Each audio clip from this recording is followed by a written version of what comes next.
Hello and welcome once again to the session of the executive table. At the executive table with me, Mary Wamae, we follow the leadership journeys of our leaders. I say now, look, I'm at home, I have nothing to do. Let me try to become a counselor. Kajura at 22. And MP at what? 30? 32. And governor at 40? 42. We follow their triumphs, the risks they have to take, the sacrifices they have to make, and all they have to do to get to where they are. Between Form 1 and Form 2, I was not a good student. I used to perform very poorly. Now, today's session, we have taken a different trajectory. Our guest is not the usual kind of top corporate executive like we have had in the past. And you will understand why as the story evolves. I actually prefer to refer to the governor as the CEO of the corporation called the county government. You are responsible for many stakeholders. How do you manage that? Exercising power in a collegiate manner. Today, we go all the way to Murang'a County, and we have the governor of Muranga, Honorable Dr. Irungu Kang'ata with us. And I'm sure you are now very excited to hear the story that he's going to share with us. Families that could not afford medical insurance, they do now have access to Medicare using that card.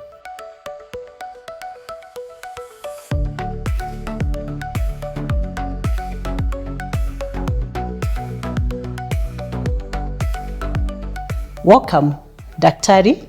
I don't know whether to call you Daktari or Honorable or His Excellency or what, but welcome.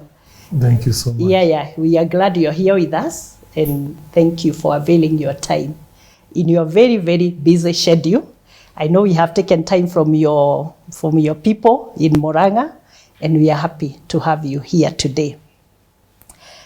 So, your story is very, very exciting when I look at it, because also I'm a lawyer, I'm a trained lawyer. You are a lawyer also.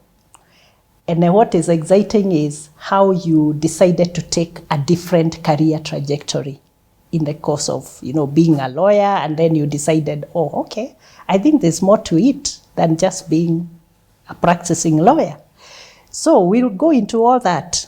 But first of all, according to the 2024 County Track Performance Index by InfoTrack Research, which we follow very closely, Murang'a County emerged as the top performing county in Kenya, achieving a score of 52%, way above everybody else. You, Mr. Governor, was declared the best performing governor with an approval rating of 68%. Now, I'm curious, how did you manage to do that as the CEO of the county of Murang'a? Thank you so much, Mary. I may not really know the reasons that the citizenry gave when they were being interviewed by InfoTrack. I can only state what we have done as a county, which is coming up with programs that are intended to boost the people's lives across various sections and sectors. There is every likelihood those programs may have contributed to the good ranking of Murang'a County. Yes. Could you tell us about some of the programs that you have carried out? You have been the governor now for just about from 2022, so that's just barely about 2.5 years. So what are the various measures you have taken? What are the programs that you have started or you continue from the previous regime to uplift the lives and the circumstances of the people of Murang'a? Because I do believe that is why they voted you and they ranked you the way they did. Let me start with the Department of Finance, which is Yes. led by Professor Kiari Mwaura, who was a former dean at the Faculty of Law, University of Nairobi. That department deals mainly with revenue collection. We found Muranga collecting annually own source revenue on average 400 million per annum. 400 million. Yes. Okay. Through automation and other measures, the revenue is now averaging 1.2 billion per annum. And that growth has been achieved within 2 or 1 year since we came into office. And that automation has been across various revenue streams, lands. Take, for instance, you want to apply for a building permit, liquor licensing, single business permit, parking, all the 32 or so revenue streams, they have been automated. And that, we think, may have caused the own source revenue to go up without increasing the level of taxation. In fact, our Finance Act is 2018. We do not have any new Finance Act. So meaning our level of taxation has stagnated for all those years.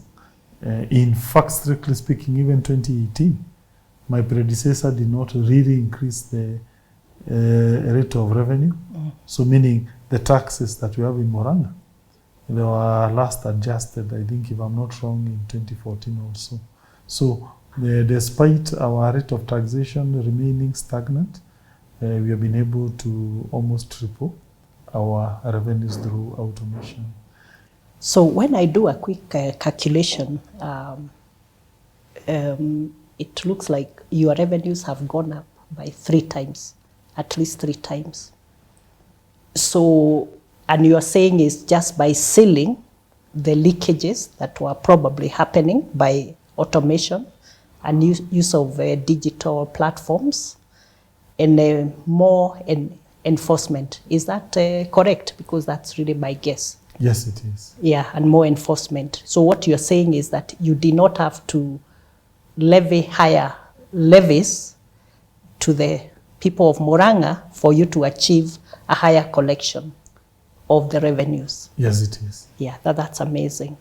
The other programs, let's say in the Department of Health, we have a program called Kang'ata Care, which basically is an arrangement between Murang'a County government. We started with NHIF, now SHA, where we entered into an MOU to insure medically about 40,000 households, which translate to about 160,000 individuals, assuming one household has 4 dependents. And then we pay for them. They access free Medicare. They also have a last expense insurance, meaning if any dependent passes on, they are entitled to 100,000 last expense insurance payout. And the other intervention in health has also been construction of new facilities, an expansion of the physical infrastructure of that department. We also introduced telemedicine for persons who have chronic ailments, let's say like arthritis, diabetes, cancer. They don't have to travel all the way from the rural places to Muranga level 5 to seek expertise support. They go to their nearest clinic and they consult a doctor using telemedicine. In the Department of Agriculture, we provide certified seeds to almost 100,000 small-scale farmers.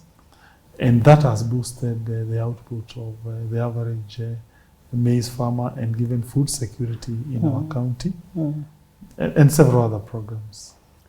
Now, according to the data I have, which is public, it looks like already Kang'ata Care, which you launched in 2023, is supporting about 40,000 vulnerable households. Now, tell us how it works. How does it work? Simply, the first step starts with the vetting and the recruitment of the beneficiaries. So we will constitute a committee at polling center level, mainly comprised of the religious sector, provincial administration, such, of about 5 persons. Then we'll set out a criteria who benefits. Then we'll issue a notice asking people to make an application to bring requisite documents. Once you are enrolled for each particular year, we take that data, we give it to SHA. Then SHA runs that data. If they find anyone who is already on SHA, you are disqualified. Then they give us a net data, then we pay that premium. On average, we pay 600 shillings per month per family. And then we take out a private insurance for the last expense. And then that's it. We give out some card. When you have that card, you go to hospital, private or public. You get services for free. Within and also without Muranga. It doesn't necessarily have to be Muranga hospitals. So do you have a pre-approved facilities, or I can walk into any hospital and get the service? Any hospital accredited to SHA. Yeah. Oh, okay, that's amazing. Yeah. Within or outside Muranga? Nairobi, so if your member is in Nairobi and they fall sick, they can actually visit any hospital in Nairobi. Yes, and get the same services. Yes. Okay, that's amazing.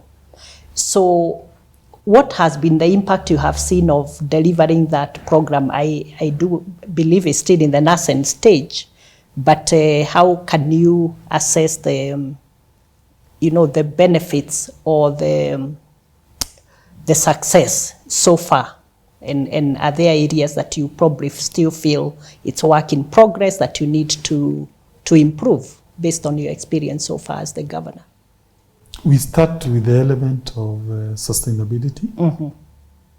Part of that money that we pay to SHA comes back to the county in terms of claims. On the SHA program? Yeah, remember, these people will seek services. Yes. They'll go to Muranga Hospital. Yes. And then as a county will then claim. You claim back from SHA. Yes. As the insurer. Yes, the insurer. Yes. So you find, let's say, 60-70% of that money trickles back to the county. And that makes it quite sustainable. Okay. Secondly, and most importantly, is that families that could not afford medical insurance, they do now have access to Medicare using that card. Yes. And to us is important. It means saving lives. It means people don't have to do fundraisers to so many vulnerable families. And that then produces better health outcomes to the people of Muranga. So that's exciting, because we had Dr. Yedenji Getahi of AMREF here recently on this show. And what he told us during his session was that healthy children learn and healthy adults earn. So I can imagine you apply the same principle. So you provide those services and kids are able to go to school because they are getting medical care where they require, and the parents are able to go to work or to their businesses because they are healthy. I do believe that has been the experience so far. Yes, but of course we have other programs in the health sector that target children. Yes. Now that you have mentioned children. Counties deal with early childhood education only as per the Constitution, Schedule 4. So we have been constructing and refurbishing our ECDs to look modern. Most of them were basically shanties. Just explain what ECDs are for the sake of our viewers. What early are ECDs? Childhood education institutions. Yes. Or rather, pre-primary education or nurseries. The very young ones. Yeah. So most of them were in dilapidated institutions. So we came up with a program to renovate them. We have about 700 ECDs. We have done almost 500 of them. They look modern. Secondly, we provide free porridge, fortified porridge, to 42,000 ECD learners. 42,000? Yes. Amazing. Yeah. How does that happen? How does the logistics of that work? We Your county is quite extensive. We outsourced. Aha, okay. We engaged an NGO called Food for Education. Aha. We enter into an agreement. So ours is only to pay them. They carry the logistical burden of achieving that. Yes. Okay. Then we also, in the youth sector, we have something we call Muranga Youth Service. Every unemployed young person has an opportunity once per 2 months to join the county and undertake what we call work study program, where we announce any young person, it doesn't matter your education level, including a study 2 dropout is welcome. So they go to a chief's camp, they ballot. If you pick yes, openly, we recruit you for 2 months to clean our towns. Every day we give you 400 shilling, but 100 shilling goes direct to the parent. You will retain only 300. Then after 2 months, we take you to Polytechnic. You undertake a course that you wish to learn, let's say painting, tailoring, whatever. Then you do NITA examination, grade 3 test. Thereafter, if you pass, we give you 15,000 as seed capital. To start a business. To start a business. Wow. So one cohort comes in, the other one gets out. So as at now, we have impacted about 6,200 young and unemployed youth. Both the men and women. Yes, it's almost at a 50-50 basis. You see, we have a lot of complaints. I'm sure you've also had them in your county and elsewhere about the high levels of unemployment. So I think you need to tell us a little bit more about how you see the possibilities of creating more self-employment opportunities for the young people, but also tell us what the young people themselves would have to do to be able to benefit from that. I think employment, from where I see it, is best created by private sector, banks, factories, and therefore the strategy to create jobs lies with how government harness the power of the private sector. That, from where I see it, includes a very strong and robust industrial policy. It includes deregulation so that we unleash productive forces of the economy. And to me, that's the best way. But of course, as government, we have a role of training. And what Muranga has been doing using Muranga Youth Service is to create and render what we call vocational training skills. Yeah, for the young people. And we are happy as that now we have impacted 6,200 young unemployed youths. Yes. We also have a program under roads department called Smart City. We tarmac a small section of our urban markets. So let's say you go to Mukoyo, that's a large market. So we do cabros or tarmac. All the roads are joining to that market, about 1 or 2 kilometers. The same, think of a market like Keno, Sabasaba, Kereine.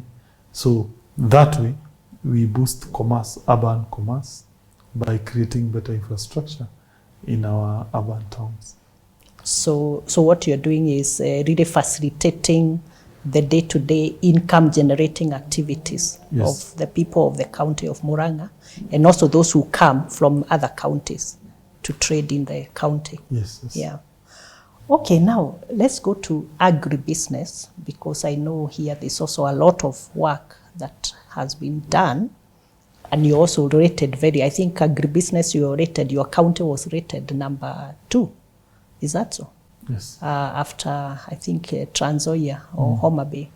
I saw that statistic. So just tell us in a bit of detail what you're doing there, because a lot of people in the county would be in the agri sector.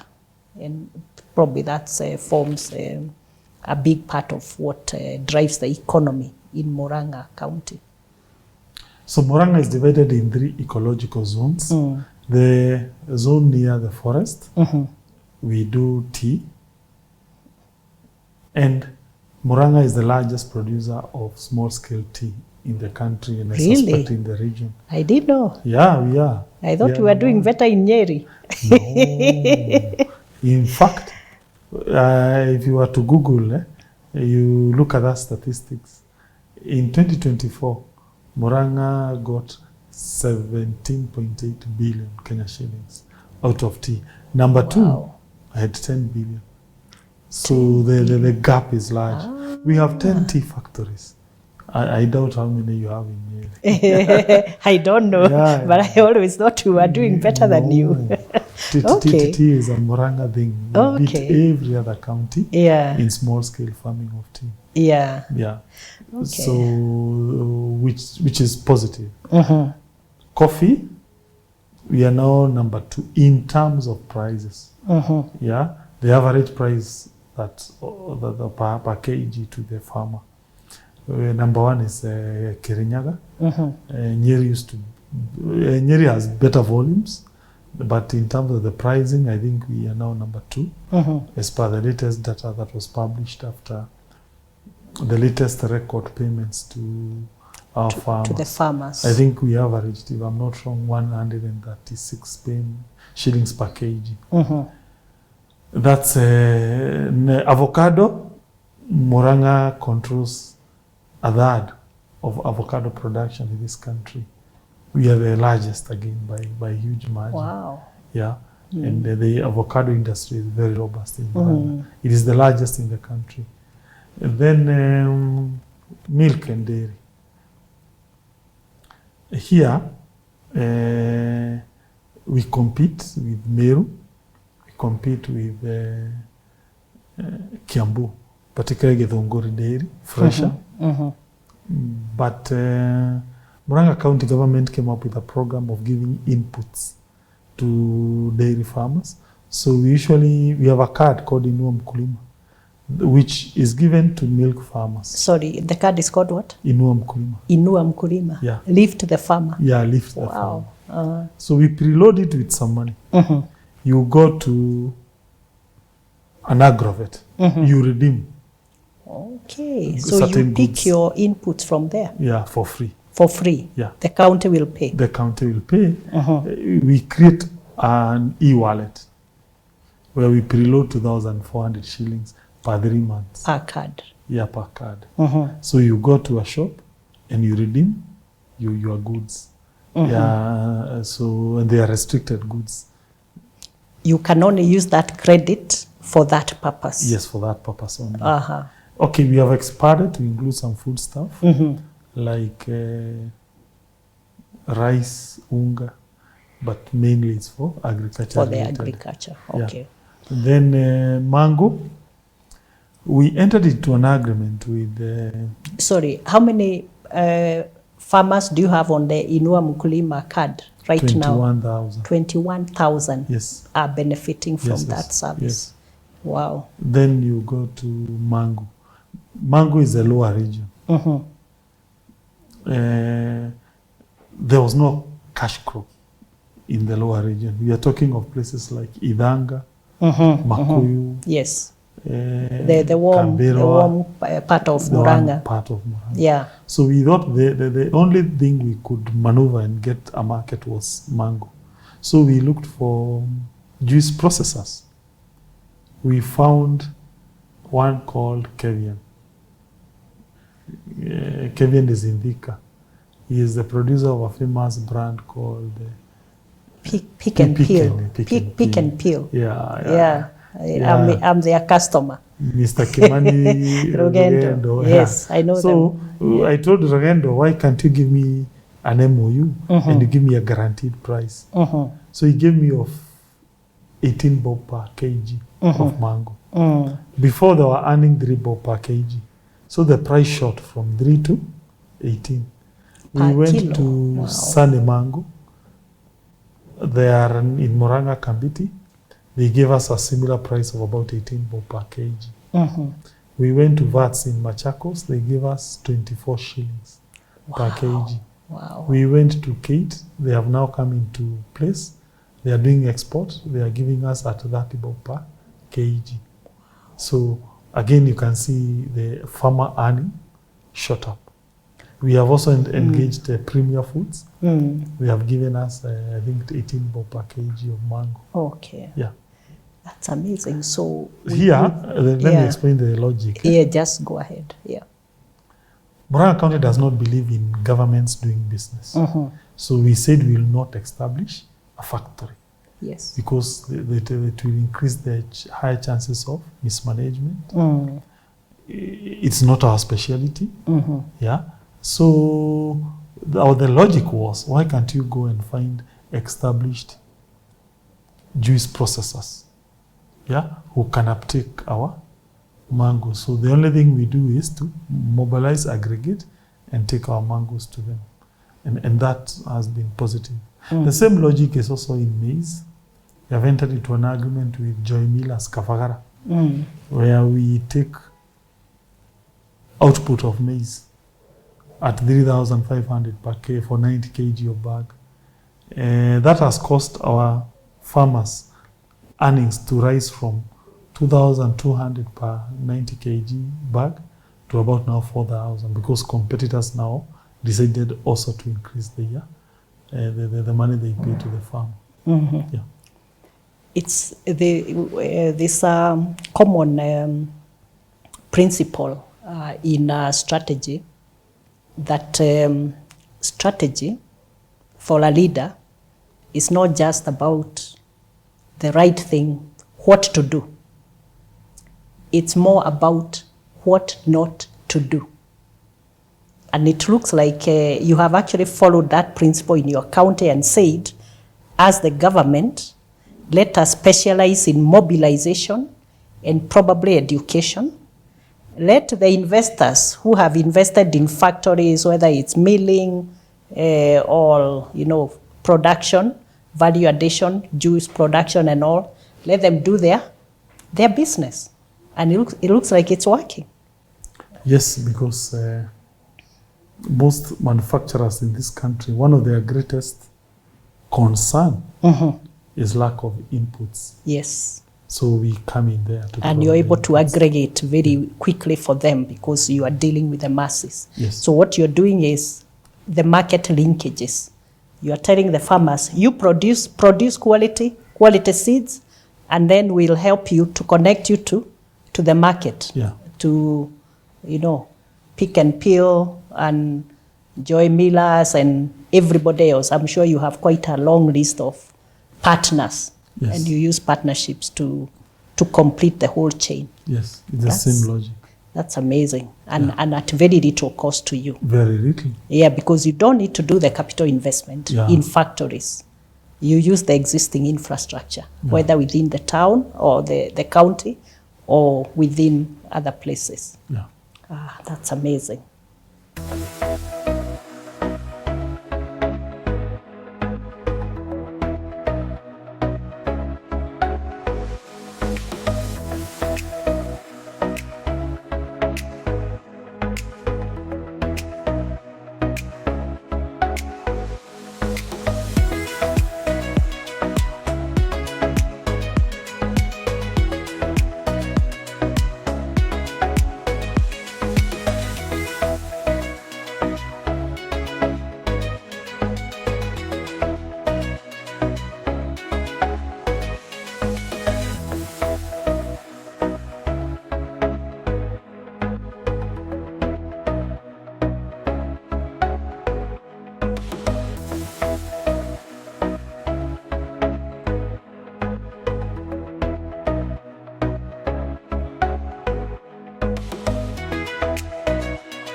Tell us what you have done on the, we have talked about health, we have talked about education, we have talked about farming, agribusiness.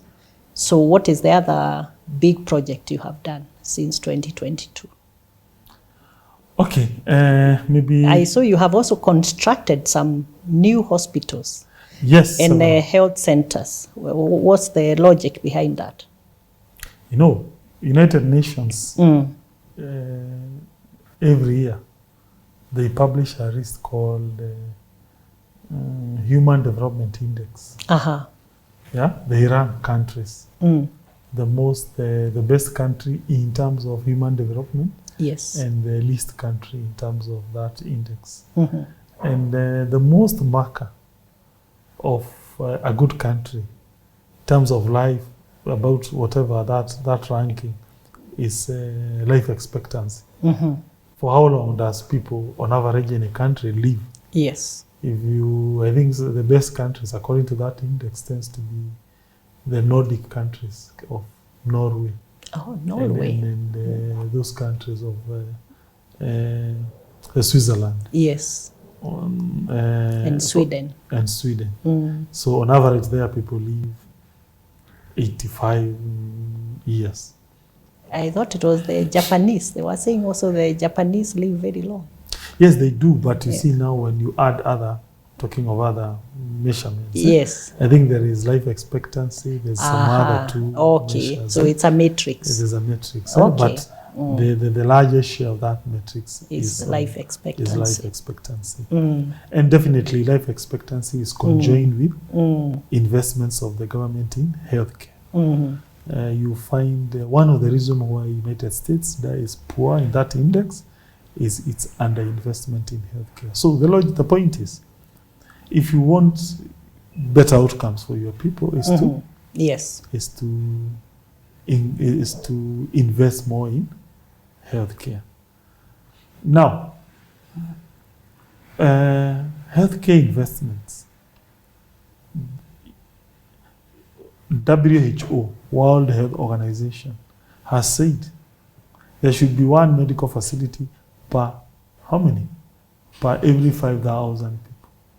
So Muranga has about 1 million residents. So if you divide 1 million by 5,000, you get 200. 200 facilities. Yes, so Muranga needs to have 200 facilities to reach 1 million. To know the desirable who what? It's like a matrix. Yeah. Okay. That's when we'll say we are there. We are there now. So for me, we found Muranga with about 130 something facilities. We are happy now. We are at 165 or so facilities within 2 years. But we have also put best foot forward in level 4s. Yeah? We start with Madhya constituency. We didn't have a level 4. We are now constructing a new one at Nyakianga. Okay. We refurbished one in Kangema. Also built several dispensaries. Same way in Muranga town. The main hospital, we have a new building that, God willing, in the next few months or days, we should be opening a new block. We come to Maragua, we have expanded Maragua. Kegumo, we found a new building built by the national government. We equipped it and opened it. Okay. The same with Kegumo whole constituency didn't have inpatient wards. People are going to private hospitals. We established 2 wards. 2 others are ongoing construction. Same way with Gatanga. And therefore we think that it has been a positive trajectory of expanding our physical facilities, but also employing more doctors, more nurses. We have a telemedicine hub at a place called Moriranjas in Kahuro, and therefore we think that those investments will definitely increase life expectancy of Muranga people. But as I had stated earlier, for me, the most important invention in the healthcare of Muranga is telemedicine. Tell us about telemedicine. So, I mean, it's a new concept for us here. So maybe you need to explain, like, how does telemedicine work and what are the benefits of using telemedicine in our circumstances. Now, there are people with chronic ailments in this country and even in Muranga. You're talking of arthritis, cancer,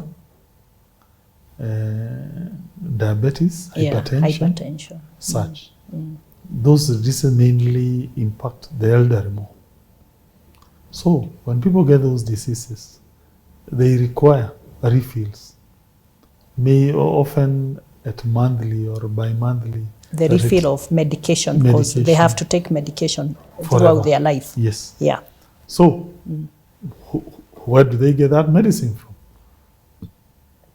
They usually go to see a specialist doctor who is in Murang'a town at Muranga Level 5 Hospital.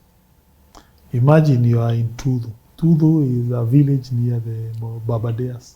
It is the farthest part of Muranga as you go to Abadeas. From Tudu to reach Muranga and go back, we'll most likely use 1,000. 1,000 in fare only. Yes, definitely. Or a place called Kairetu. Kairetu, as yeah, in a girl. It's a village, yeah. Oh, okay. Kairetu is a girl. Yeah.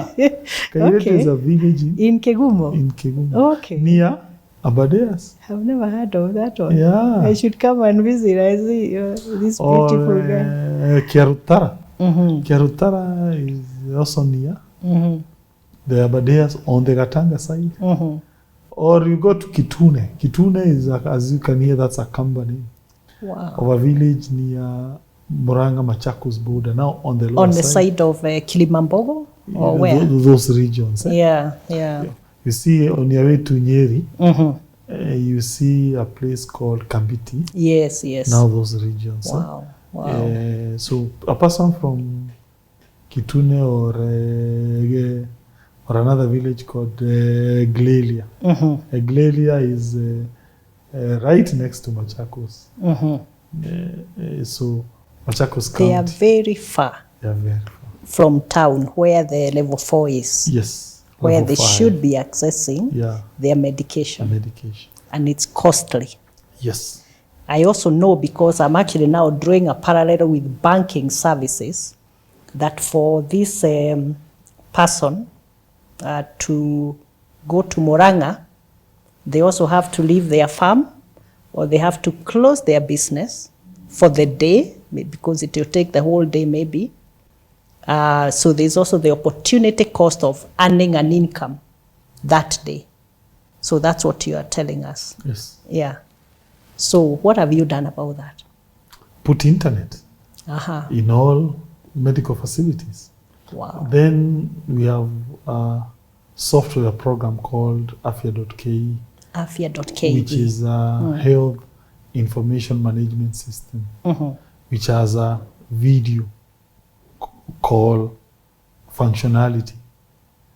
So you go to your nearest facility that is a telemedicine center. You see a nurse who will then open the video call and connect you to a doctor who is way in Muranga. And then you will be measured, instructions be given to the nurse by the doctor, and then you get your medication. You go home. You don't have to travel to Muranga. And what's the essence of you talking to the doctor online? To consult.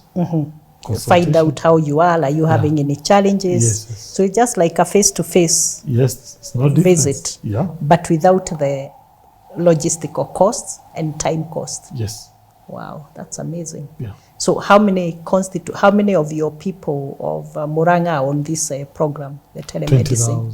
20,000 so far, and I'm sure it's growing very fast. Yes, of course. It's very convenient. That cohort is also a known number. Our statistics suggest that cohort of people with such ailments, they are 30,000. 30,000. So we have missed about 10,000. Yeah. So your net is targeting another 10,000. Yes, come on then we saturate. Then you say, I think we've got everybody on board. Of course. There may be several factors causing the 10 not to come. 10,000. One, maybe there's a possibility is an error on our statistics. There's also a possibility we charge them a little, 100 for that service. Per visit. Yes. So maybe some people are being torpedoed by that. But we're also trying also to do integration with SHA. So that those centers become claiming facilities. So they are able to pay back that that service. Yes. So for now, there's no provision for the SHA to take care of that cost, the 100. Yes, and also the medicine, and the particularly medication. Medicine, because it's quite expensive. Yeah, it must be. You have to do it in a manner that it's become you manage the cost. affordability aspect of it. Yeah. Yes, we had the original concept was started as a pilot. We had 2 private organizations that came on board to pilot that idea. One was from Sweden. The other one was a doctor from Sweden. The other one was an idea being tested also by a doctor from the UK. We did a pilot of 6 months. Okay. Then once they were done, they made a financial proposition how we could partner with them. Okay. But we were unable to agree, so they left everything on us. So it is the county pushing that agenda forward. So you are doing it directly now. The implementation is on you directly. This is the county now. Okay. Oh, that's amazing. Now, let me ask you something. Because we always look at the level of literacy in our communities. Do you feel like, for instance, the literacy levels, especially for the more elderly people who may not have gone to school to the same level we have, could that be a limitation also in accessing a service like that one? Because now you have to go onto the digital platform, or how does that work out? No, I'm surprised. People seem to know how to use, navigate those systems. When we started with automation of markets, the barter trade, you know, the trades, that issue was being raised that these are very informal, unstructured market and unstructured revenue streams.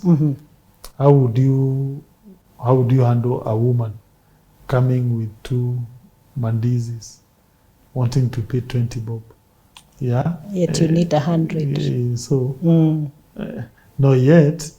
If there's that transaction cost. So we had to do a lot of gymnastics to even negotiate with Safaricom, not to overcharge us. To manage the cost of the service. Okay. Yes. It's on the Safaricom platform. Yes. Okay, that's amazing. I mean, it's is that the first in a county? Is it working anywhere else? I've not heard of that in a county government. Now, I've noticed that despite the very good performance in the latest survey, there was a decline from the previous rating. I think you had 70% in Muranga. So that probably tells me that there could be some challenges that you're still dealing with as the CEO of the county. Would you want to brief us on what keeps you awake as the governor of Muranga right now? Several. One is the requisitions from the national government.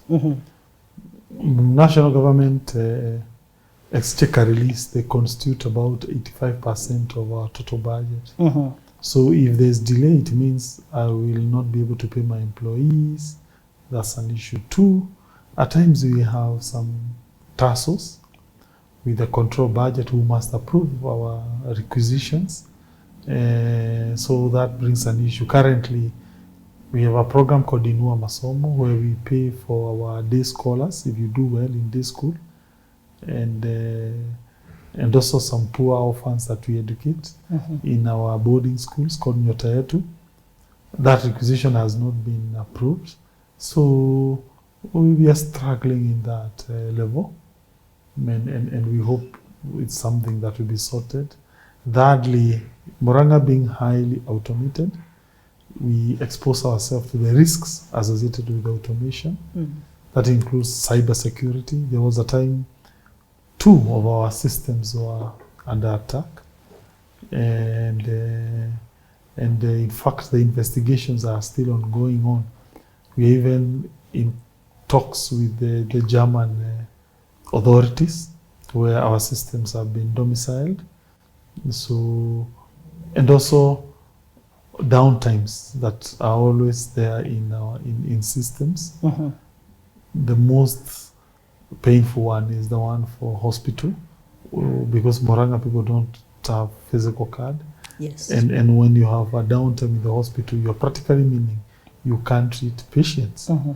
So I think those are the main challenges that we experience, but we have to continue fighting. Yeah.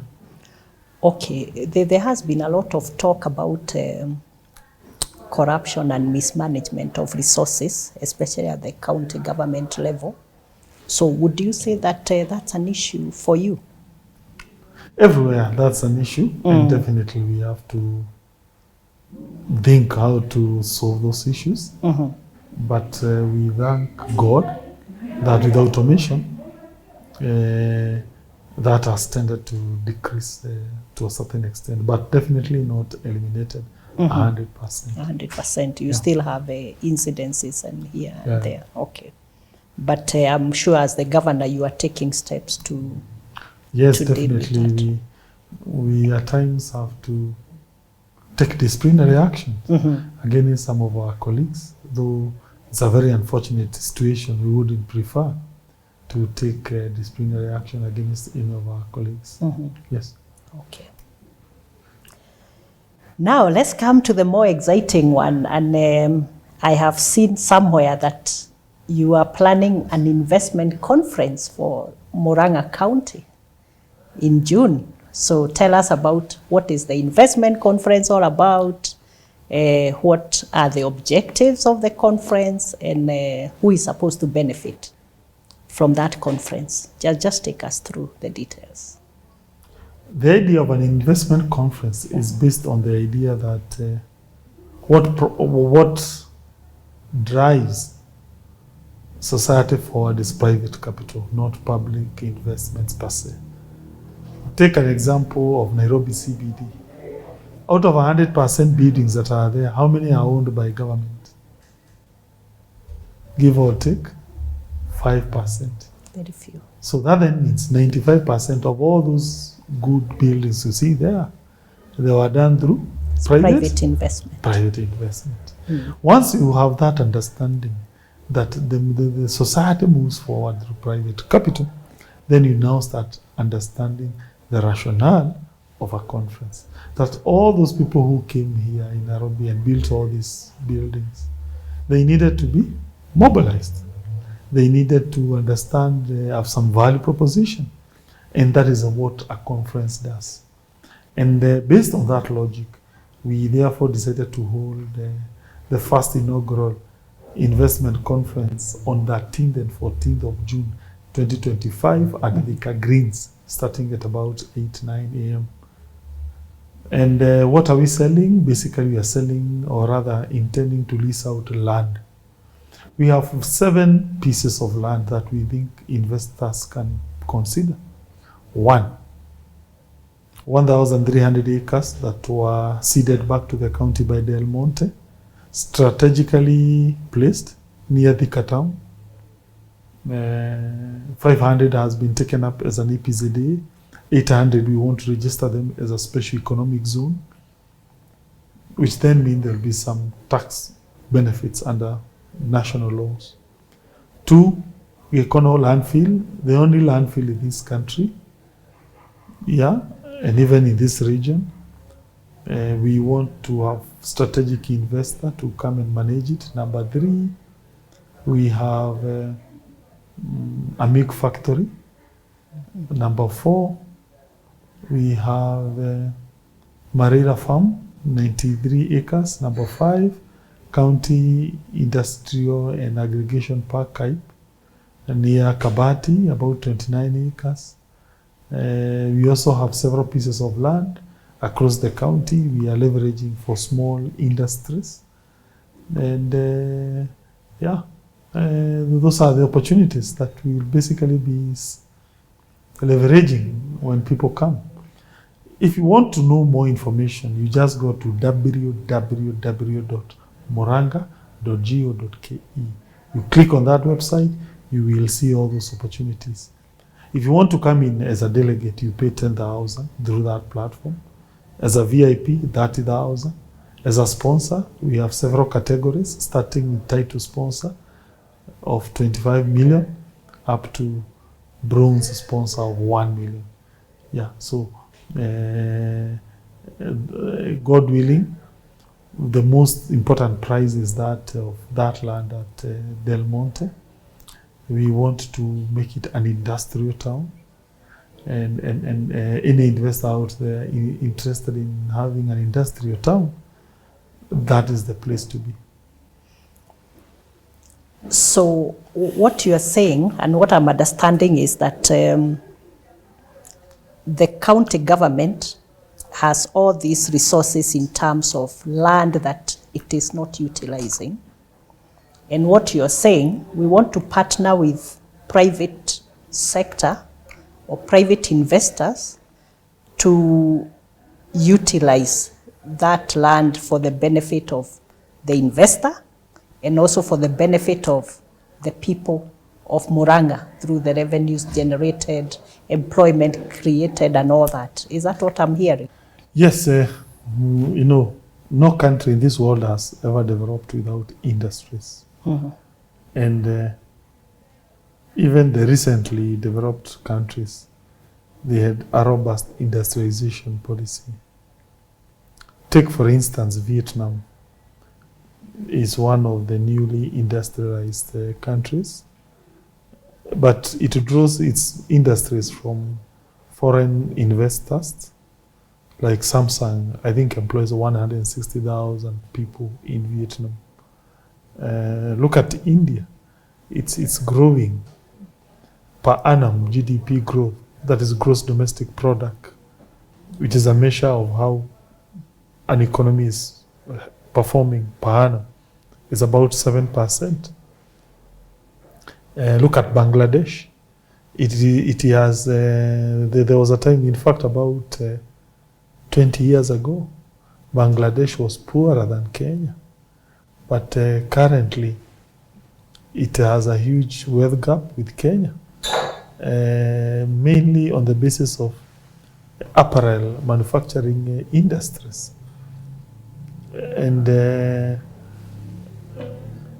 so the same logic applies everywhere about the importance of industries, because they create jobs and also they create what we call backward linkages. Mm-hmm. Take, for instance, if you decide to agro-process, let's say avocado, you will not only create employment during the processing angle, but those people who bring avocado to you, they get a livelihood. So therefore, from where we see it, there is no way Africa, Kenya in particular, will ever go anywhere without industrialization. There is an opportunity that has been brought by the unfortunate world politic of China and US fighting over tariffs. America has put huge tariffs on Chinese goods coming to America. That then incentivizes many Chinese companies to get out of China, come to Africa, and then be able to continue selling to United States, which is the largest economy in the world.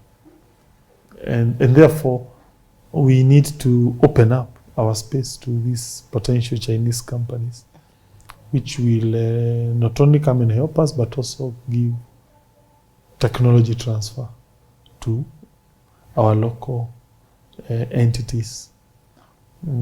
African contribution to the larger world global supply chain is very minimal.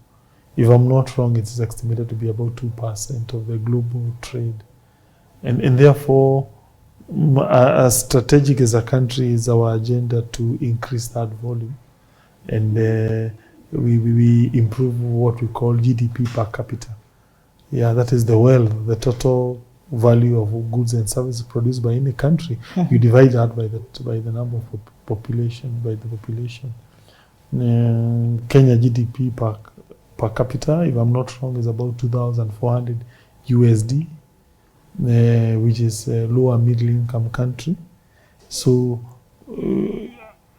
if we industrialize, we can push that number to about 4,000 in a generation.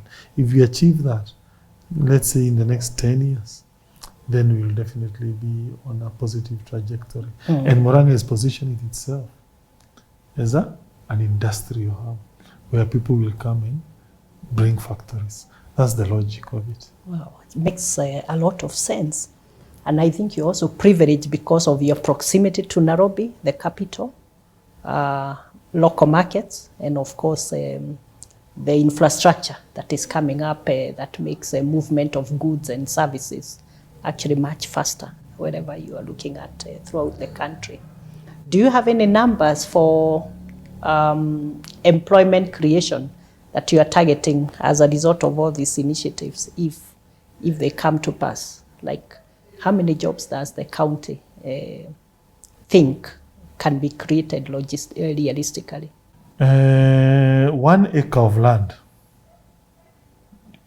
when you give it to a factory, it can create about, let's say, 100 jobs. Wow. Yeah, we are talking of, let's start with the white collar jobs. You need an accountant, a lawyer, an IT, isn't it? Yeah. And then you need supervisors, a manager. Below that now we have what we call the floor.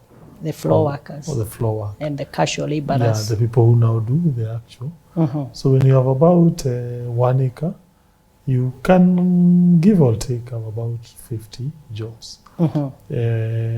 So multiply that with, let's say, the Del Monte land, 1,300 acres.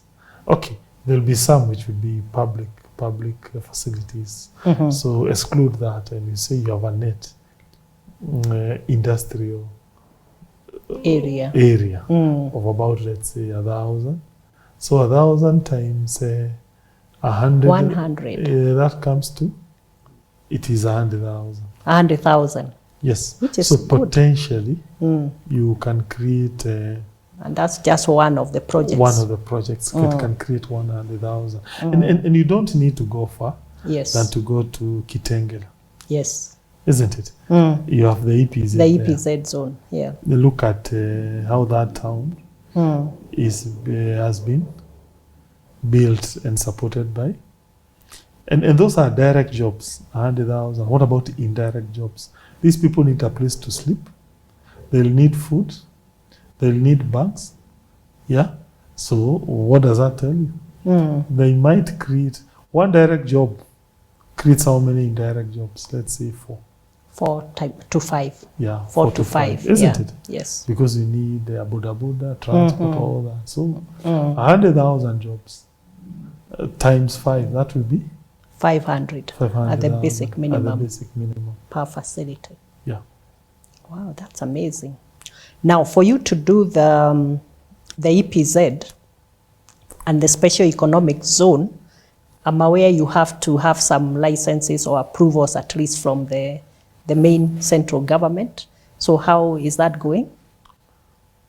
We are working closely with the Ministry of Trade to give us the requisite documentation, particularly to gazette the 800 piece to become an special economic zone.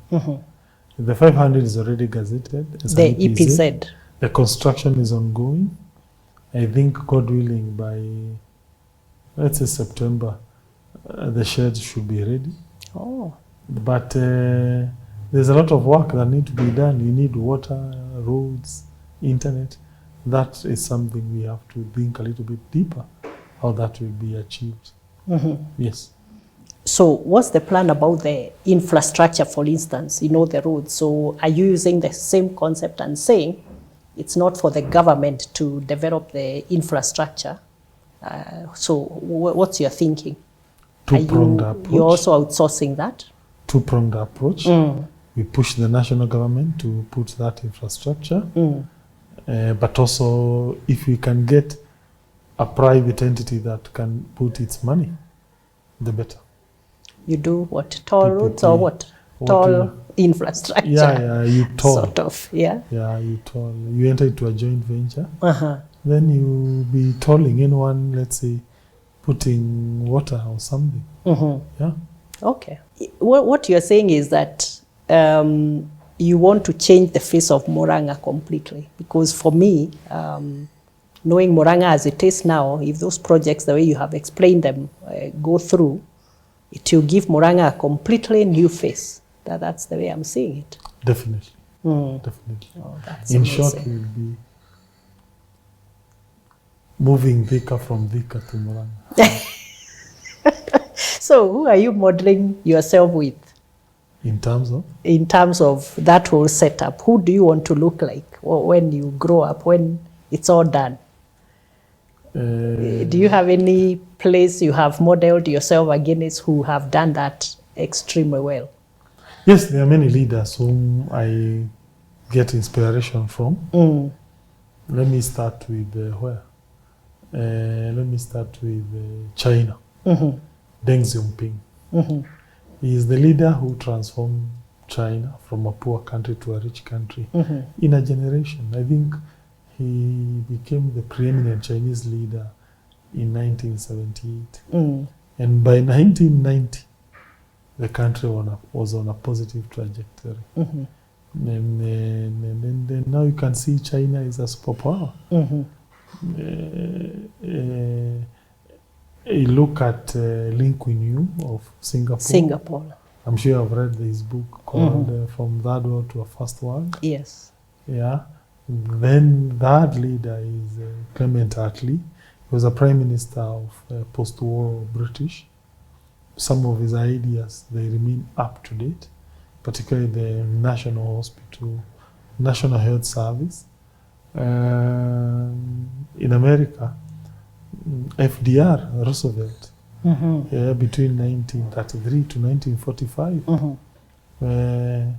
Here in this region, maybe Kibaki, and there was a Pan-Africanist who used to be a politician in America called Marcus Garvey, who I like his ideas about African and the need to put the best foot forward to uplift our people. I think those people, they drew, because particularly Deng Xiaoping, his ideas on how to moving a country from a command economy to a free market and unleashing those productive forces, that was a lot of wisdom. So you've drawn a lot of inspiration from him From also. him in particular. And he's thinking about Development. Yes.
let's shift gear now to Dr. Irungu as a leader.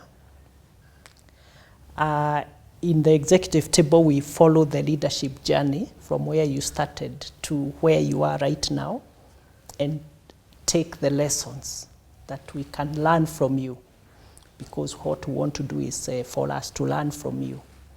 So tell us about your early life, when you were born, where you were born. Tell us about your parents, your siblings, and anything interesting that happened when you were young. I was born in Murang'a Town. My parents were mechanics, my mom and dad. You know, I've written a book called The Village Girl. Yeah. Me, I'm a village girl. Yeah. So I've met the first town boy. Yeah, so. Okay. Yeah, right there in the middle of the town.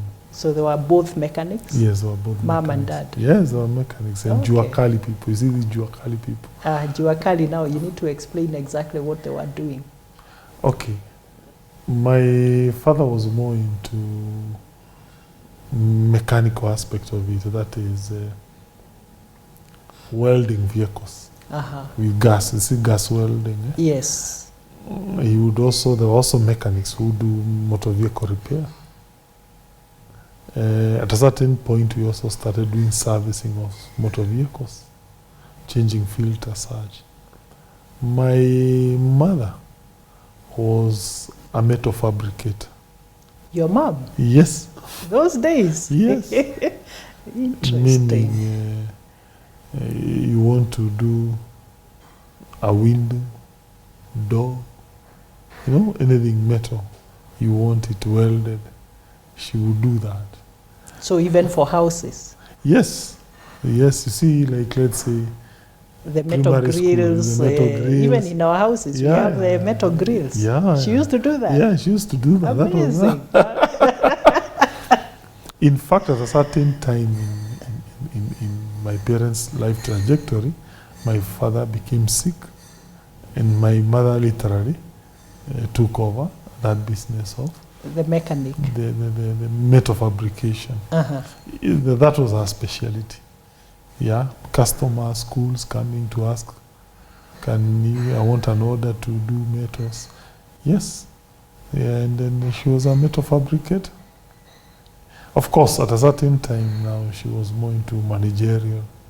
Yeah, she's employing people to do that. Her work is to argue with customers. That was her life. That's how. So me, I grew up in Juakali. Yeah. But you know, now I'm imagining your mom, if one of the technical guys doesn't show up one day because he's sick or for whatever reason, she will not watch as the customer waits, and you know, so she will just say, "Kazi haitasimama." Yeah, we will continue, whether he's here or not. I'll do it myself. Yeah. Everyone used to find her doing that. Yeah. Yeah, doing that. Everyone would find her doing that. Wow. Not once, often than not. Yeah. She was I think the only woman in our town who used to do that. How long did she do that? Until you know, she lived up to 75 years of age. I think by the time she was maybe on her 60th birthday, she was still doing that. She was still doing it? Yeah. At 60? Yeah, 60, definitely. Wow. Yeah, I think she retired at 60. At 60. Because of health, not any other reason. Yeah. I saw about 10 years of her late life. She definitely withdrew. But she continued overseeing the business. Yes, but she had at a certain created. time, that business now started going down. I think what happened, and I noted how that business declined, is I suspect maybe the children were now grown up. Maybe they didn't have more mojo to push it ahead. The motivation. Yeah, because for what? Yes. And all children are now. They are grown up. They are educated now. Go fight in their life on their own. Yeah, I suspect that could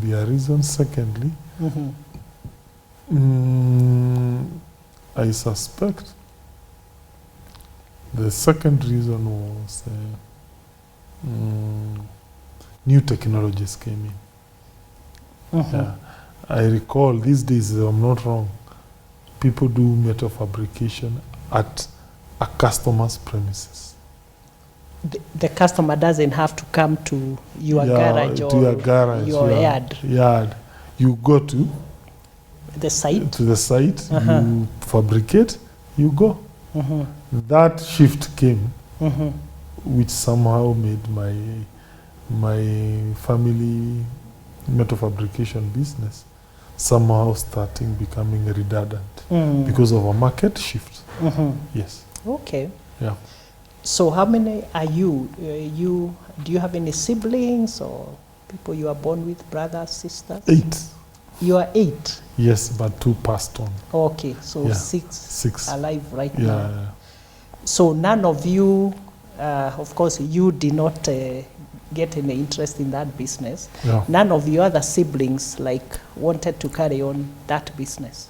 Yes, and to the unhappiness of my late father, he was quite unhappy, particularly with one of my siblings, whom he felt should have continued that legacy. Yes. You know, I'm pushing this point because we have been talking about, passion businesses and passion initiatives and how the founders start them and they run them almost, they take care of them and their customers almost like babies, because they love what they are doing.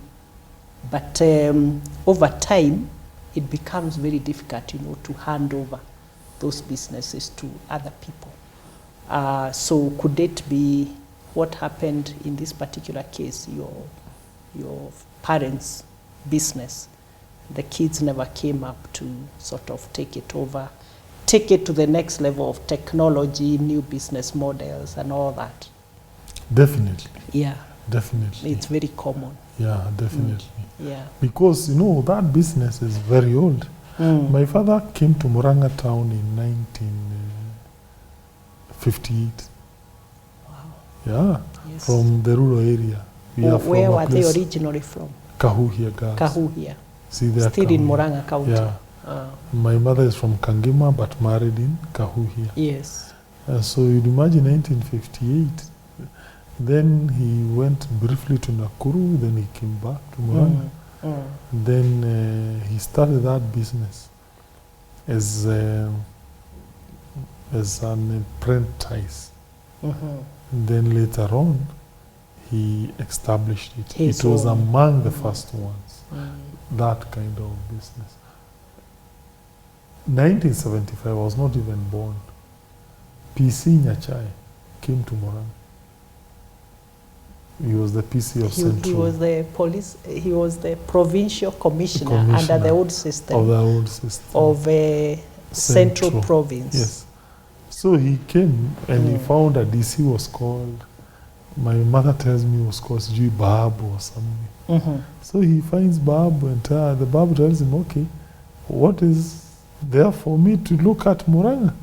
He said, hey, come, I show you a very new industry of metal fabrication. Oh. So he finds my father doing metal fabrication as part of his tour. As part of his tour. Then the PC says, this is a very good mzee. Why is he doing this work in this open field?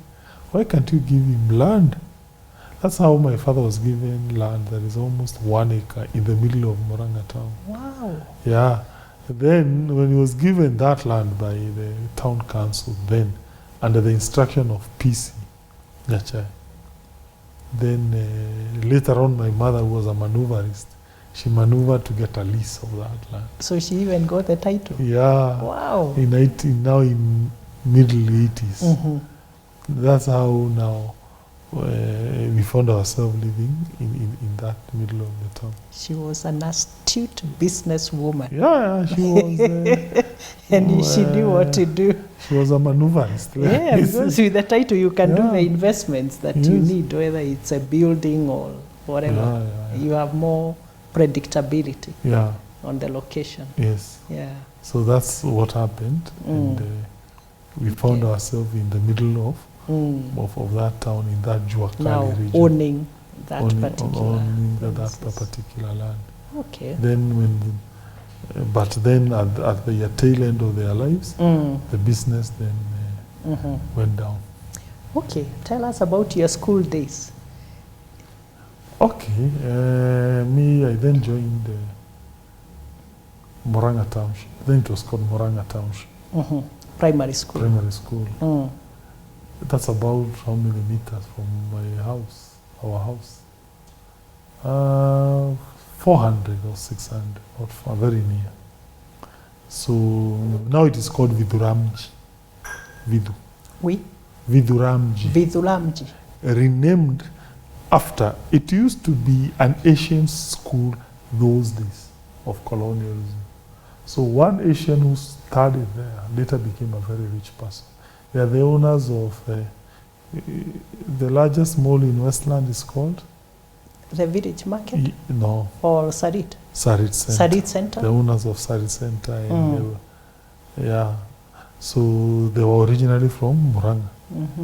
So they built a day school and whatever, they renamed it to Vidu. So me, I was schooling there at Murang'a Township. So that was between 1986, no, 85 nursery, 86 primary. Then I went to the Kahai in 1994 as a Form 1. So to go to Thika High, you must have performed very well. Because Thika High was a very good school. Yeah. I'm not sure how it is now. Yeah, so you must have done very well. Yes, I think if I'm not wrong, I think if I'm not wrong, I was number 2 in our small class, or number 1 in our combined class. Yes. I was number 4. Number 4. Wow, that's amazing. So how did you? Maybe I should ask first of all. When you were in school, did you ever take up any leadership positions? No. Not at all. One was offered to me. You are not a prefect, you are not a head boy. Refused. I recall I was made an offer in 36 by a certain Mwalimu. I refused. When you were in high school? No, primary. Or primary school? Yeah. You refused? Yeah, I refused. Why? I don't know. I told the teacher I don't want. Yeah. I thought you'd have jumped at the idea. No, I refused. Okay. Yeah. So even high school, Thika High, you didn't? No, high school trouble came in.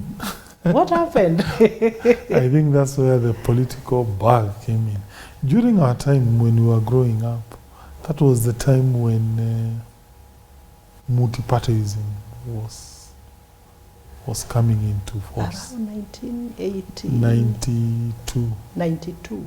So there was a lot of agitation for multipartyism from 1990 to 92.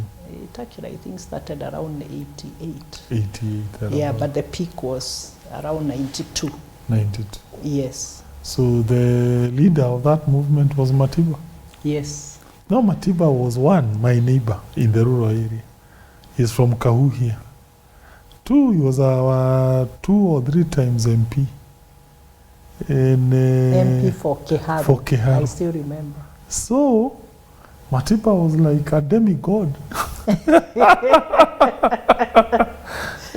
Matiba would inspire a lot of fervent support amongst us. Remember, at that time there was a lot of crackdown against multipartyism. Yes, so I don't know. I somehow became very interested in politics. I became very interested. When you were in high school? Primary. We are talking primary now, yeah. Study 5. This 5 house, that was 1989. How? And 1990.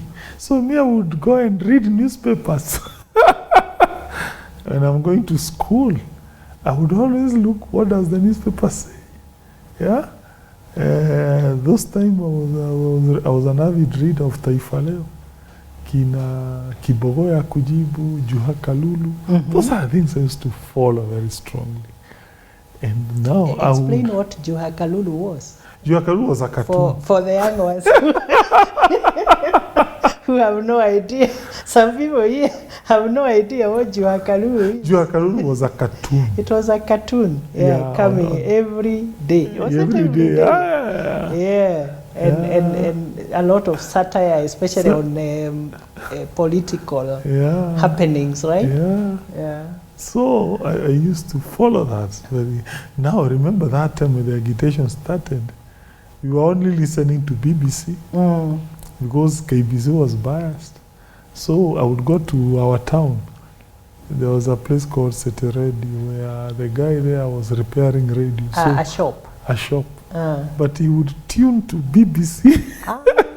The BBC, the Swahili version. The Swahili one of 6:30 to 7. So you'd be there listening. Yeah, I'd be there listening. Wow, you didn't want anything to, so that one you know now is telling you the truth. What's going on. And then there were a lot of strikes during that time. We did hear Saba Saba, Nane Nane, I don't know what strike. There were demos every other. So, was it every Fridays or what? So I would be there listening. Then they arrested Matiba. I know how he felt. Then Matiba was released. When he came to Muranga, I recall I fled from the school. To go and see him? To go and see him. What? I recall my history teacher was called Mr. Gashanja. He came to the class and asked, can Kang'ata be here when Matiba? He knew. Why are you looking for him? How is Kang'ata here? When Matiba is coming back? No way. I had to go and see your idol, your hero. So then Matiba vied, he lost.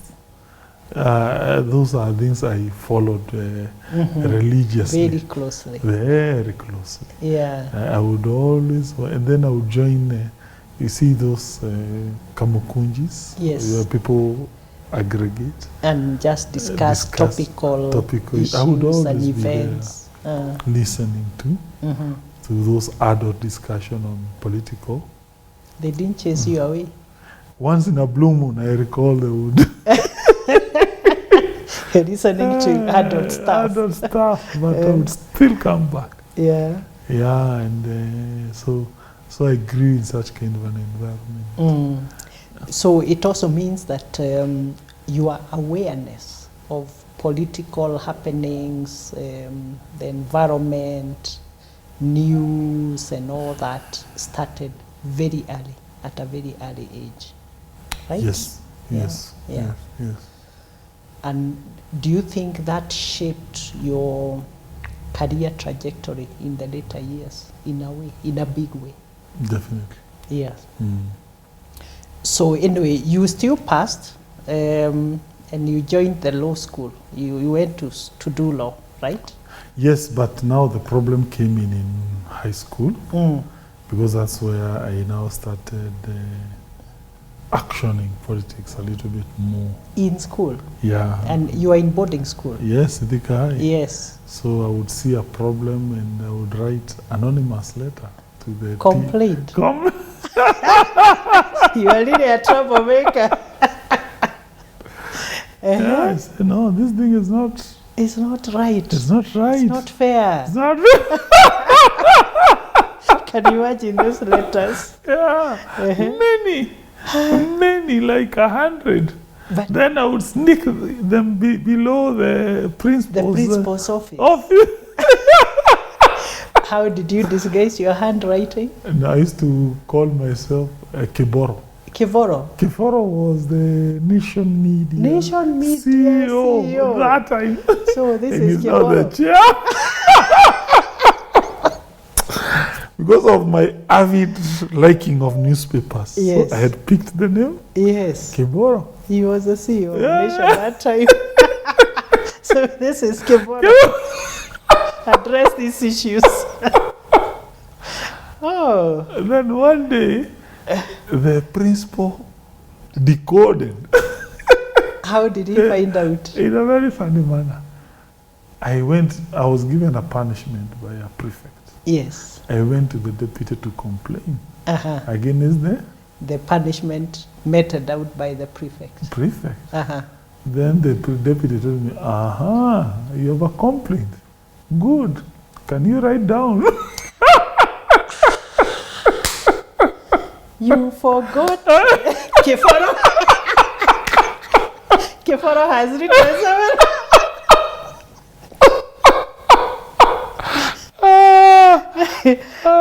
Uh-huh. Yeah, So you are caught. Yeah, can you write down? Then they said, this is the guy. So they brought all the letters you had written. You don't need a handwriting expert. So they would ask me, this is yours? I'll never forget that day. They tell me, this is yours? I say, yes. We have been looking for you day and night. You could not deny. The long arm of the law has finally caught up with you. Yeah. What happened after you were caught? Suspension. The principal that time was called Mr. Mutai. Mr. Mutahi. Mr. Mutai expelled me. Get out of this school. And never come back. Never come back. Then I went to district education office in Thika. I said, no, why am I being suspended? Expelled without procedure? No, I've not been told my offense. My offense. Yes. The DEO writes a letter to the school and says, yes, give this person follow procedure. A hearing. A hearing. Yes. So the board is called to listen to your case. To my now, and then one of the board member is from Gavenja, my rural area, Yes. You know, most likely you know that lady. There's a lady who has been the secretary, the university lawyer of University of Nairobi called Gondo. Yes, Gondo. yes, I've heard of you know Gondo. Yes, Gondo. Although I don't know her in person. She was, her uncle was the first black lawyer with he was called Gishaga. He was the company secretary of BET. Yes, that name is quite popular those early days. Yes, he was a company secretary of BET. Yes. So he was among the first black lawyers in this country. Him, together with Adwin Skodek. Yes. The first people to be admitted here as lawyers. So Gishaga, Gondo, another Mzee, there were 3 brothers. They're all from my village. Yes. So this Gondo guy, who is he's called Kirago. Yeah, we have Gondo, we have Kirago, and we have Gishaga. So Kirago, these are brothers from our village, but now they are people in Nairobi, prosperous. They are doing different things. Yeah, they are. So one of them is a board member. So my father goes and tells Kirago, my boy has been suspended, expelled. How can you help? So Kirago tells principal, goes there, can you help this young man? He says, no, this is a very bad young man. Yeah. This one is poison. So they say, in fact, he's not wise. He went to report me to district education office. So that then means he will be, if he gets expelled, he'll never get a school. Because the letters have been sent to Thika, to Nyeri, provincial. No school will take him. He is done. This young man, just forget about it. So my father tells my mother, this boy of yours, he's done. Trouble here. It's a troublemaker. Then the board meets. My mother comes and pleads with the school board and tells them, no, we give this young man a chance. The board agrees. They give me a last chance. It was a blessing in disguise. Because between Form 1 and Form 2, I was not a good student. I used to perform very poorly. I recall in Form 2 second term examination, I had an E in chemistry.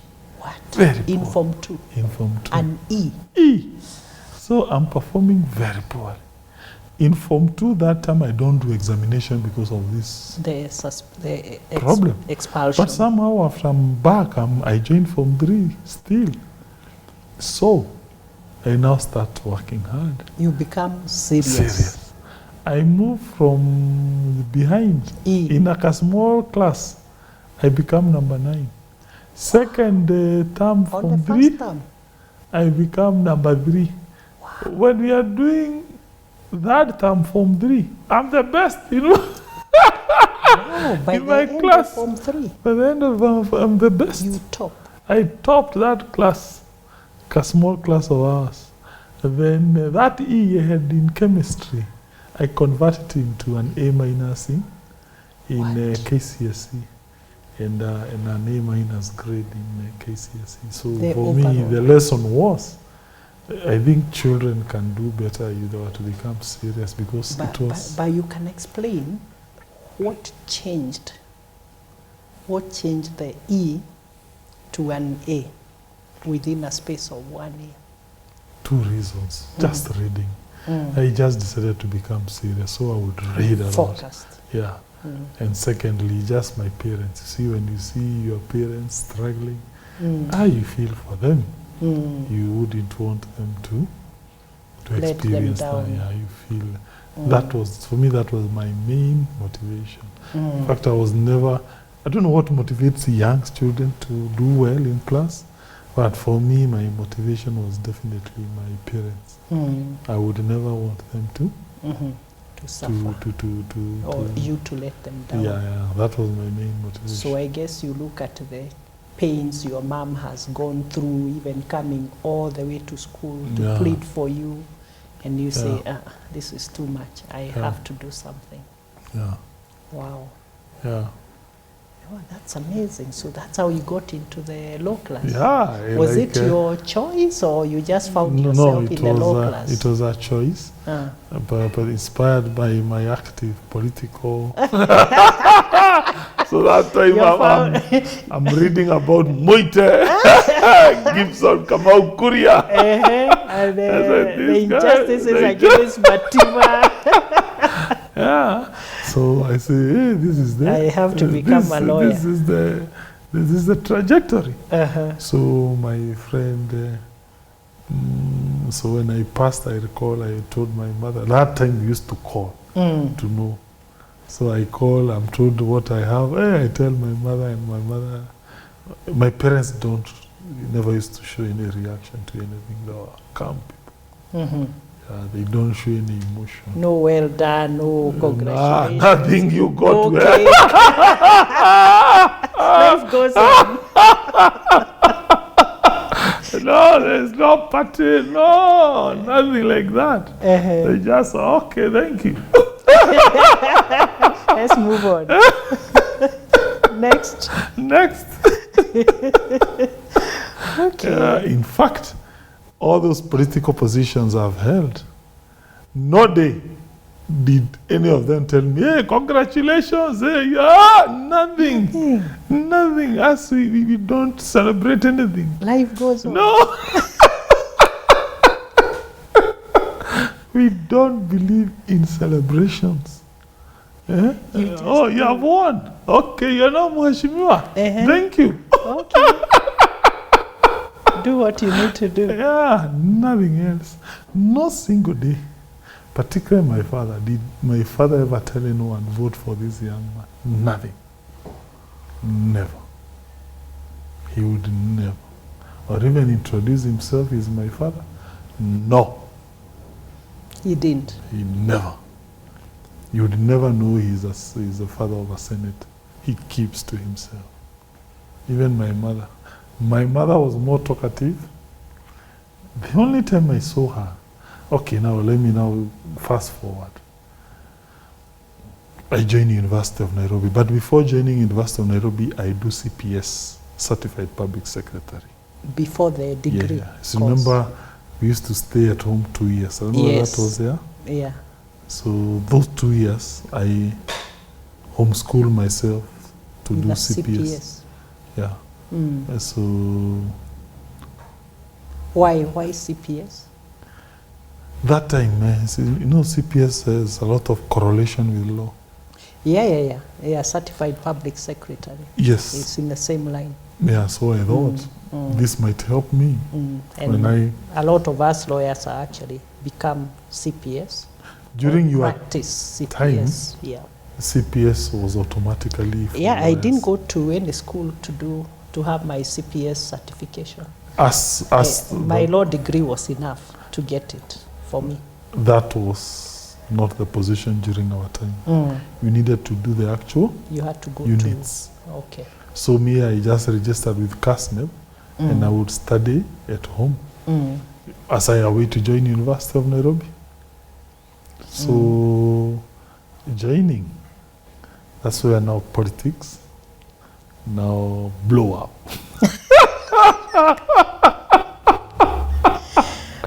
Okay. Tell us about the second. Now I know it's the second. I thought it was the first expulsion from campus when you are doing law. Now here we join University of Nairobi, and first years they live at main campus. Second years now you go to Parklands. So there main campus, that's where people politic at Hall 9. There's a Kamukunji Square there. In the main campus. In the main campus. So I'm always there listening, talking. And you became a student leader at some point. Are you already a student leader at this time?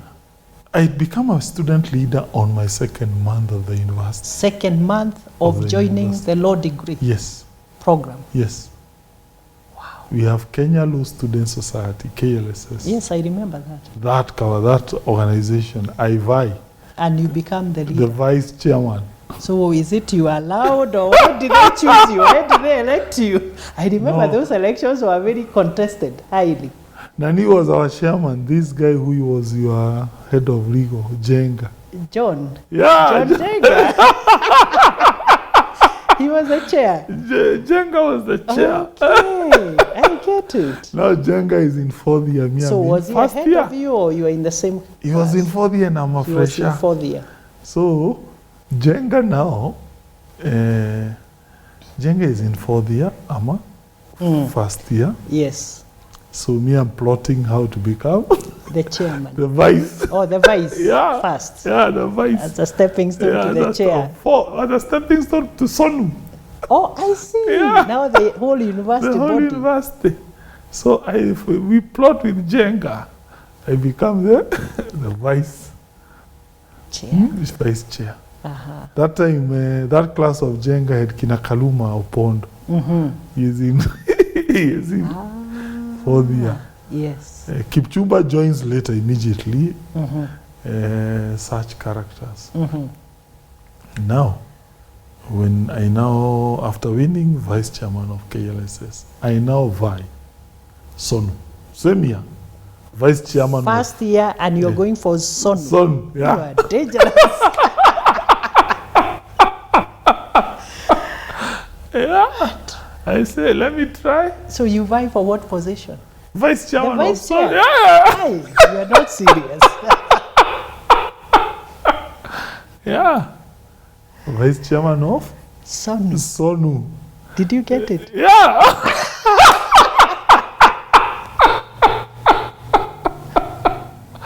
And it meant you campaign in 7 campuses.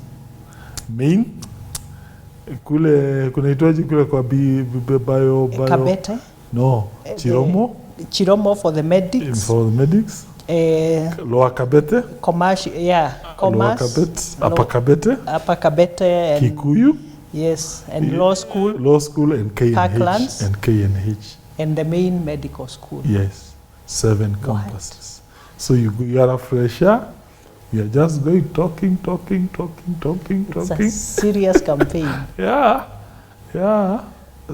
Sankok is now vying for chairman. He is now David Ole Sankok. So we fight out. So I win the vice chair. The vice chair. Yeah, I win. Okay. Now we start politicking. That's where now another Student suspension politics. Comes in. So what happened? Why were you suspended? I think immediately we were joining, the university came up with a program called Parallel, which was self-sponsored. And those of us from the regular program, we had issues with that program. Number one, you raised some issues. We said there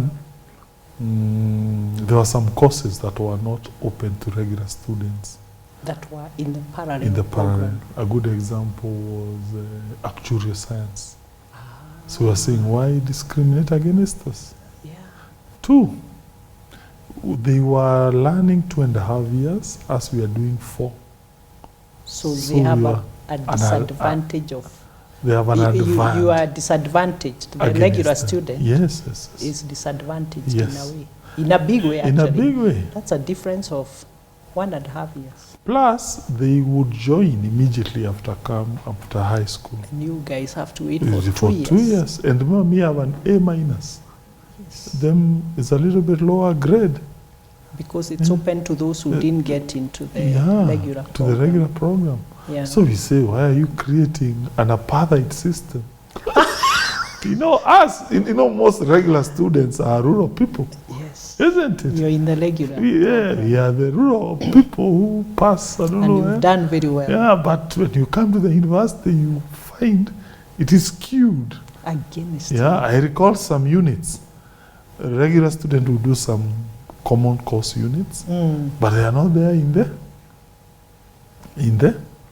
in our counterparts. So we say, no, this is some unjust. Then we had a rumor that Kenya School of Law wants to compel all students to go to KSL for postgraduate diploma course because of the swelling numbers. So we also saw here, and because of this thing, we will be compelled to do an extra 1 year, which is not paid by HELB. Again, poor people will suffer. So we say, no, we fight. Trouble is following you everywhere. So what do? We file a case. Challenging court this. Case? Yes, a court case. Court case? Yes. Our advocate was E.K. Mutua. Did you raise the issue with the university leadership? Of course. First? Of course. Then you felt like you are not being addressed? Yes. So we file a constitutional petition arguing there's some discrimination here. Should not be allowed to happen. Once we file the court case, now during the hearing of the court case, students mobilized to go and hear their case. That's where now chaos erupts in town. It turns into chaos. And then we are suspended. After suspension, I appear before the University Senate. They give me 2 years suspension. We challenge it in court. When we challenge in court, then I meet that lady, the lawyer of the university. So you, Kang'ata, you sued us. You will not come back because time is not running. You'd meet in court. Now we meet in some social gathering. Yes. Then what happens? And she's from your place. She's from my So what happens? I say, now look, I'm at home. I have nothing to do. Let me try to become a councillor. So at the age of 22, I vie to become Murang'a Town councillor. By God's miracle, I win. That is 2002. 2002 now. That was in the old system before devolution came. Yes. Because devolution came with the new constitution in 2010, right? Yes.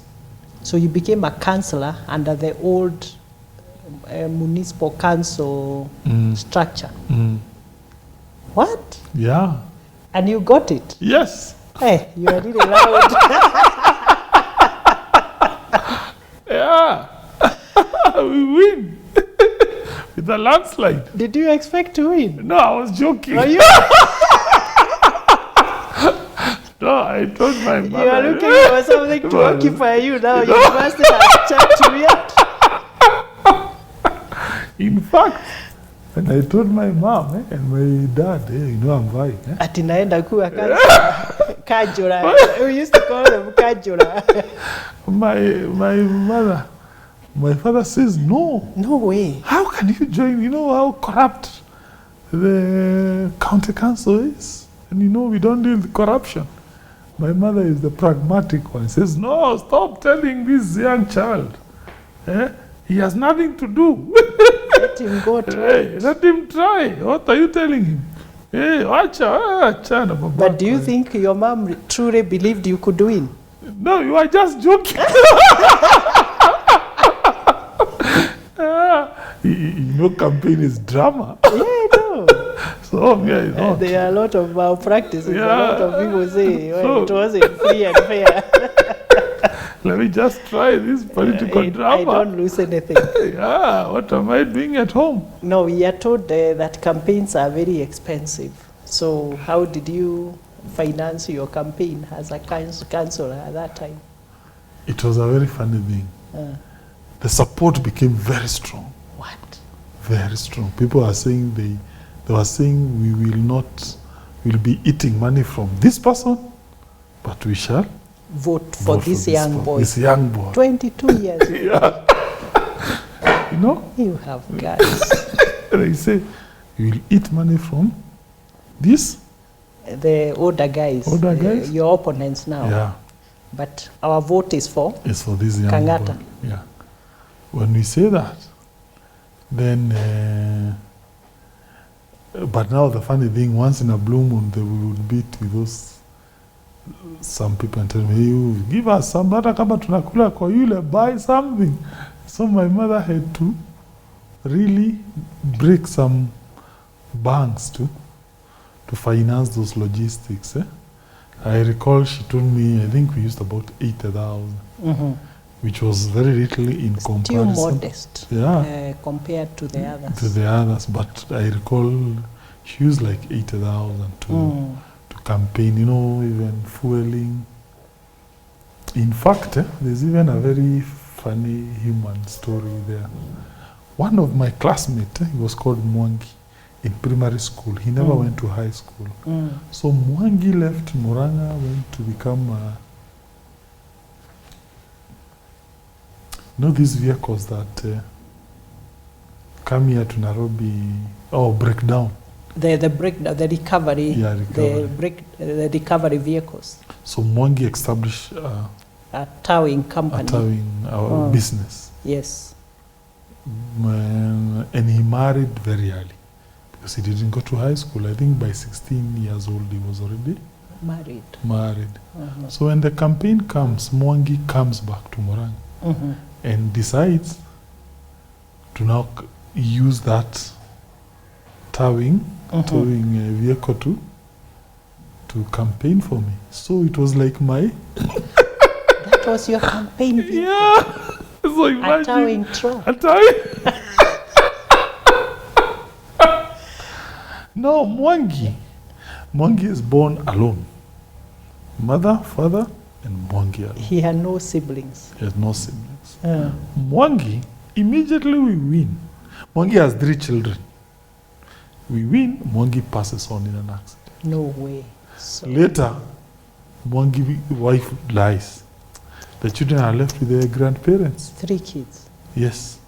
The grandfather dies. Grandmother dies. Now, by twist of fate, these 3 children are very sharp. They go to the best high schools. So we have been with some of those children, helping each other. And there's one I'm trying to help, and the one works in my law firm. So And you adopted them. One of them, yeah. in terms of support. Yeah. She lives at her own, Mm. but I support her. So every time I see that young girl, she's called Nso, it reminds me of that. Mm. The politics when I was 22 years old. Wow.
You served as a councillor for 5 years.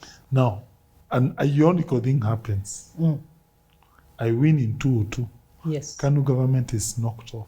Yes. In 2003, Yeah, because that's when now Kibaki comes in with comes Raila. in. Yes. Now, students in the university riot, they say you need to give a meritorium, a reprieve to all former students who have been suspended by Moi For political reasons. to come back.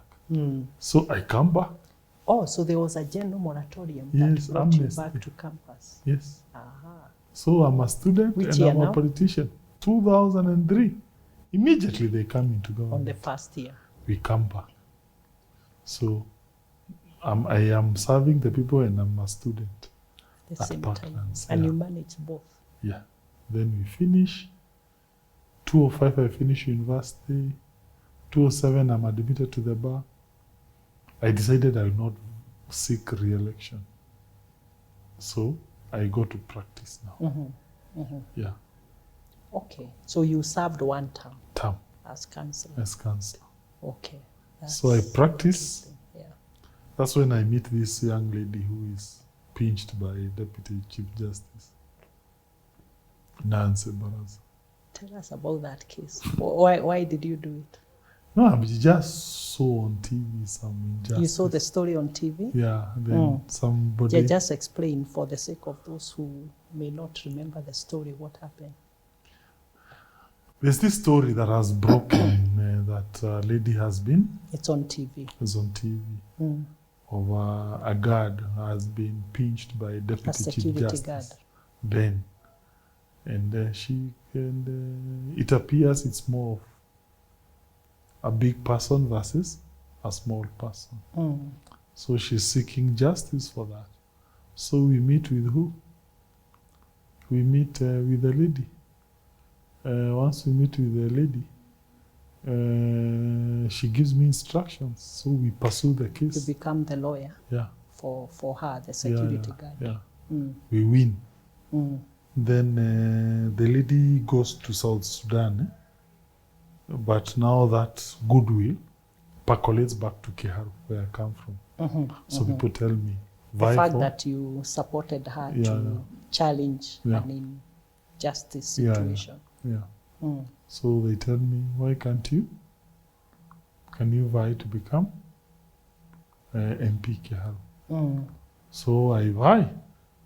We win. Yeah. Wow. Yeah. Then later on, So you become the MP for Keharu. Keharu. Yeah. Which year was this? 2013.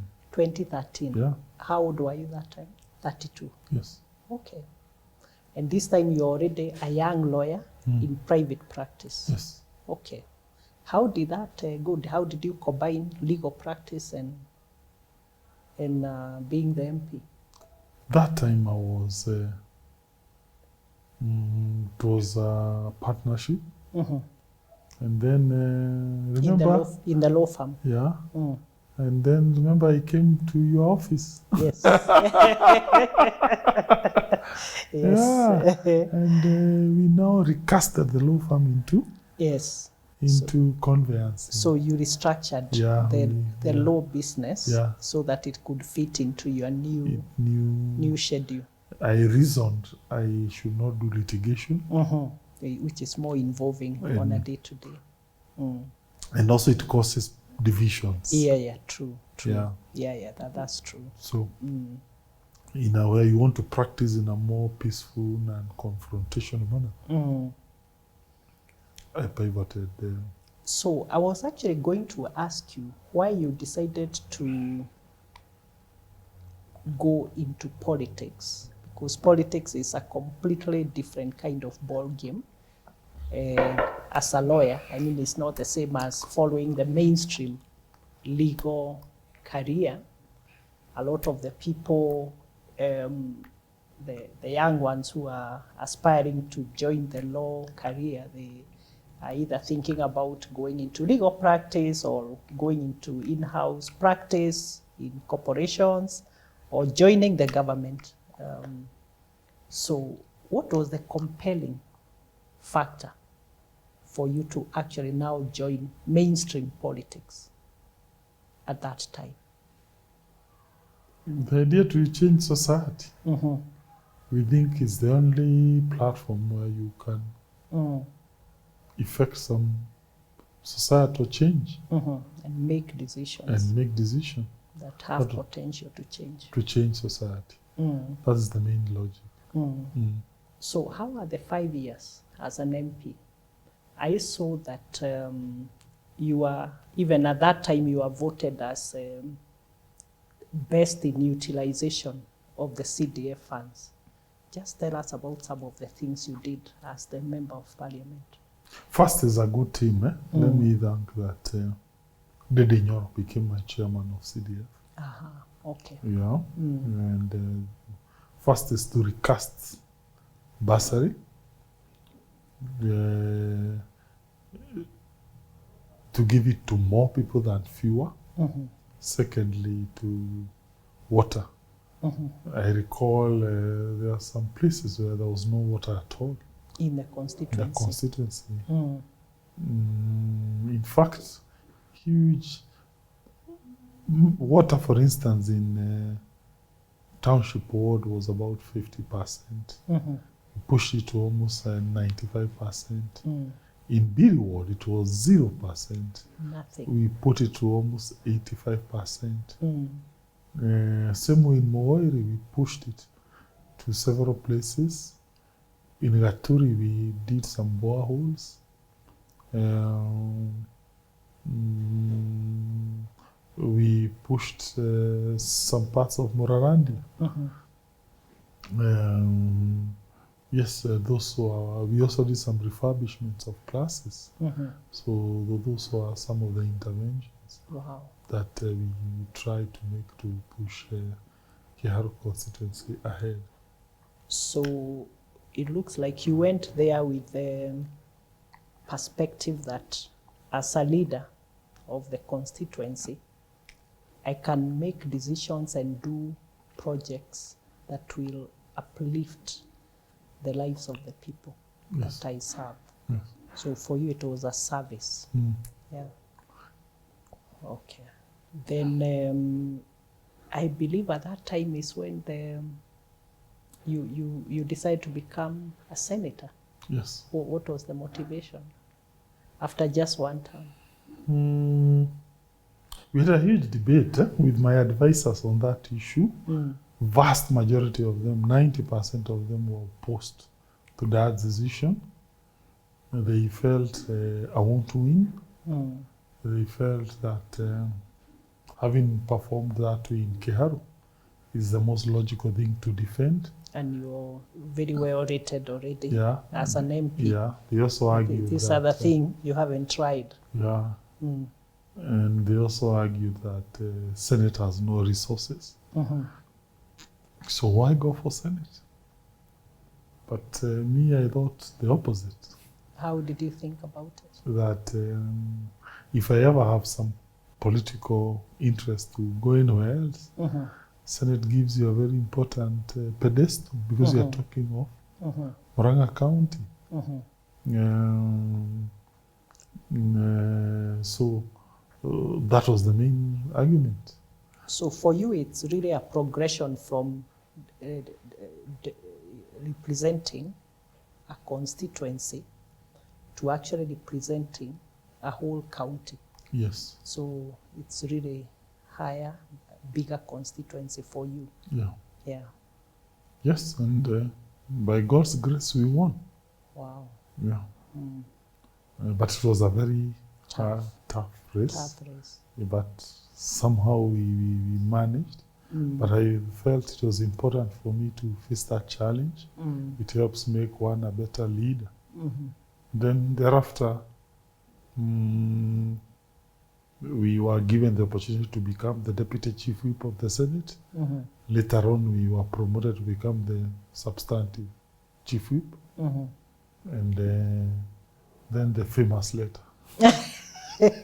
Yeah. You see, I as a trained professional, I'm wondering how you reconcile that with the unpredictability that politics brings your way. You know, today you hold the office, tomorrow you don't hold an office. Occupational hazards. How do you think about that? Occupational hazards. Yeah, you have to accept occupation. It's like what we say in law, volent in unfit injury. Yeah. Explain what that means. When you enter into anything that has some risk, you must be ready to take you must be ready to take the consequences. Yeah. Okay. Okay, so you applied that principle. So you took what came as it came. Yeah, I didn't complain. Okay. Yeah, it's part of the game. Okay. Yeah. Now, the governor position. What then, again, was the logic? You seem to have reached the Senate, now you are there. So how did you think about becoming the governor of the county? I think this one, I knew it is the most important endeavor in terms of changing people's lives. The impact that you could have. You know, the rest as an element of just agitation, talking, you know. But this one is doing it. Do it. You can implement programs. You can think. And for me, I think it has been the most humbling journey. And because you see now, look, speaking is good, but you know, it can only last for a certain period of time. And for me, there's nothing as important as doing something practical. Yes. Yeah. Okay. And I thank God that I've been among a team that has built hospitals, that has built roads, the smart cities, that has automated Muranga. Yeah, I think we thank God. It's not me. Yeah. Now, as the leader, I actually prefer to refer to the governor as the CEO of the corporation called the county government. You are responsible for many stakeholders. I mean, I know you have your executive, you have and everybody else who works for you or helps you to achieve your objectives. You have the county assembly, who we fear as lay people, you know, because they can remove you. If we have seen them removing governors. So tell us about how you as a leader, you are able to manage the stakeholders on a day-to-day basis. Those are just two examples.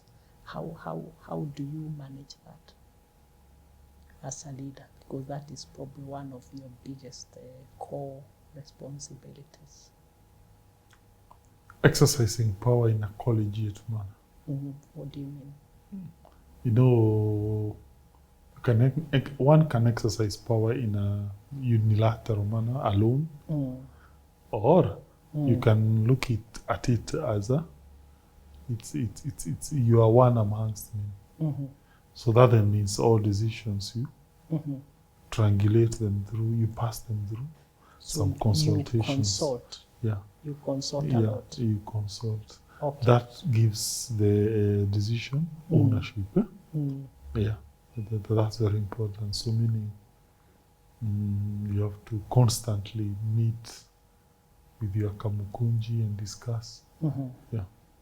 Okay, so you throw everything to them, get their buy-in, get their buy-in, so that they understand what the rationale is. Why are we doing this? Why are we doing this? And they will give you very good ideas, very sophisticated ideas. I think we have a very progressive assembly, very sharp, very forward-looking, and therefore the Waswahili walisema kidole kimoja kiwi chawa, they were right. Yeah, one hand washes the other. So it makes sense to us. So you really work through people. Yeah, every stakeholder is important. Okay. What about the executive? Same logic, that every week you come up with a calendar of meetings. Let's say roads department, they come, you give them the idea, you reason, and you score them. And then you call another department, you score them. Again, it's a set, a matrix. And then that way. Then whenever there are things that you can give out, you give out based on that score, some commendation certificates. Yeah. Do you still teach at the university?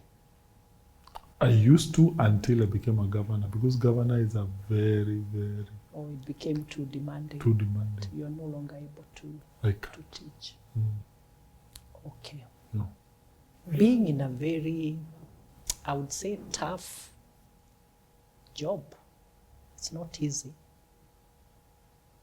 Is there any time that you felt like, this thing is too much for me? I think I will just, do I have to do this? Is there any time you felt like that? Like you could never give up?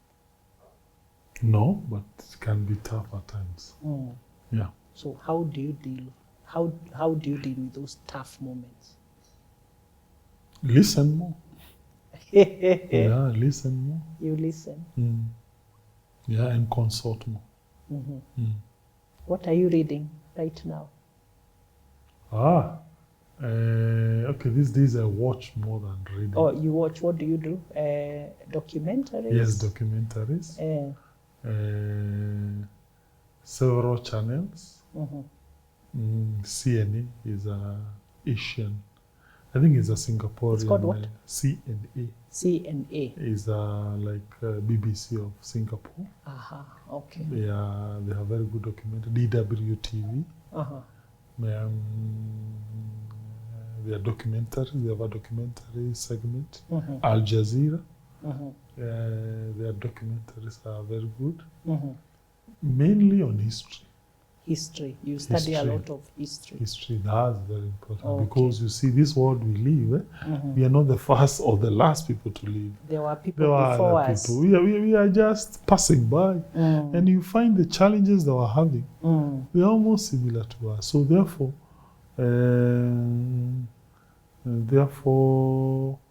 that is what I've been doing almost on a daily basis. Any documentary on politics and leadership and economy. I drift a lot towards these days towards macroeconomics. Macroeconomics. Yeah. Yesterday, for instance, I was trying to understand what made Vietnam rich. You remember, Vietnam was in a war in America. But within few years, they were able to turn around. So that yesterday I was trying to understand. It was called the Doi Moi reforms of 1986. The other day, The other day, I was also watching on Bangladesh. What was the things that they did, and also basically trying to understand what makes country poor, what makes it rich. There's a book I've been reading now more, but also watching its audiovisual interpretation of it by two professors from MIT.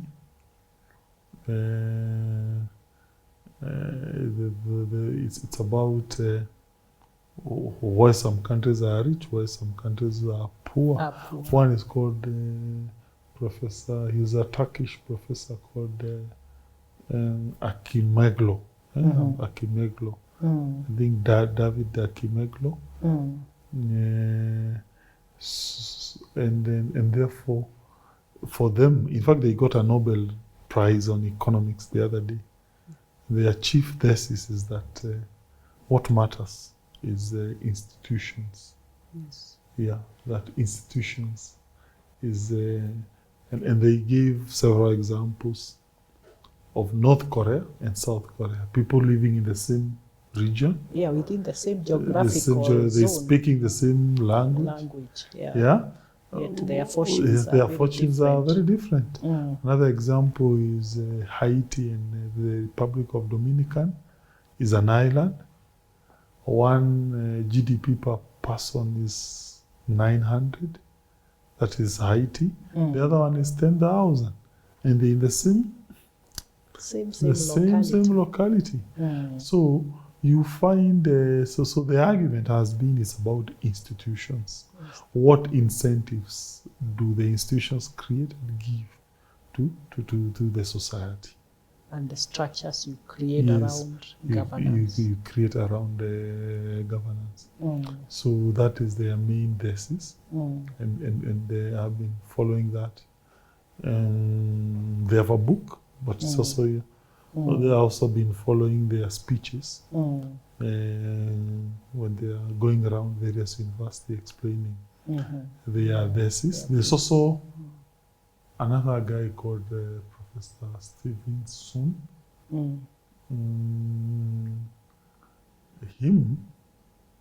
He wrote a very funny thesis about Africa and Africa under development. He seems to suggest that it is about what he was calling the elite bargain. Yeah, the elite bargain. Whether the elite have a developmental bargain. A developmental bargain is where the leaders, those people who are ruling a country, they reach a stage and say, okay, now we'll focus on development. Yeah, so he says countries where leaders have made that decision that their focus is on development, what they are calling development bargain, those countries will tend to grow. So it's for him, it's more about a political decision. Whether these leaders of that country decide it's more about development or not. So he gives an example even of poor countries that are doing well, like countries like Ethiopia. Yeah, during the late president's tenure, he argued it was more of a developmental bargain. The same logic of places like Mauritius. Yeah, so that's also another theory I've been trying to to so understand. That's a very important point, because what I'm hearing is you are saying whether as an individual, I'm a student in school, or I've been employed, I've got a job, or I've started a business, you can decide to go on an agenda to make your life better and by doing the right thing. But it is you who makes that decision.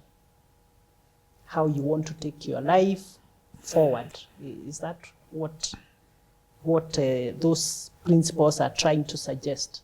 Even if you now bring the principle to an individual level, from the country level. Yes, I think That's what I'm hearing. Yeah, of course, there's an element that whatever decision will be done at the micro level, individual level, Yes. also needs to be supported by the macro environment. So you may be a very good business person, Yes. but everywhere you go is corruption. Yeah, true. Yeah, how far can you go? Or the ease of doing business is not. So therefore, whatever decision you might do, the macro decisions are also important. Like now, so it's therefore not geography. It's not therefore not laziness. It has something to do with the environment also. How institutions are being created by the state, or the thinking of the elite. Do they want development, or they don't want development? And I think the second guy, I think Professor Stephen, makes some strong argument, because you see a country like Middle Eastern, small kingdoms like Dubai, they are not democratic. But you can see how developed they are. It's because that leader did what is called a development bargain to develop his people. And he said, we will develop in this way. In this way. Toe the line or get out. Get in out. Fact, for him, he says it's not even the style of governance that matters, but that thinking. And he argues some countries, they may be autocratic, but that gives them the legitimacy. Yes. They do that to gain legitimacy and to stay longer. Yeah, Lee Kuan Yew was said in some quarters to have been very dictatorial. Yeah. But you see what happened. Yeah. Okay, that's amazing. You now as Dr. Irungu Kang'ata, what drives you? Nothing. I mean, there must be something, you know. Because we look at you and we are thinking, hey, Kajura at 22, and MP at what? 32.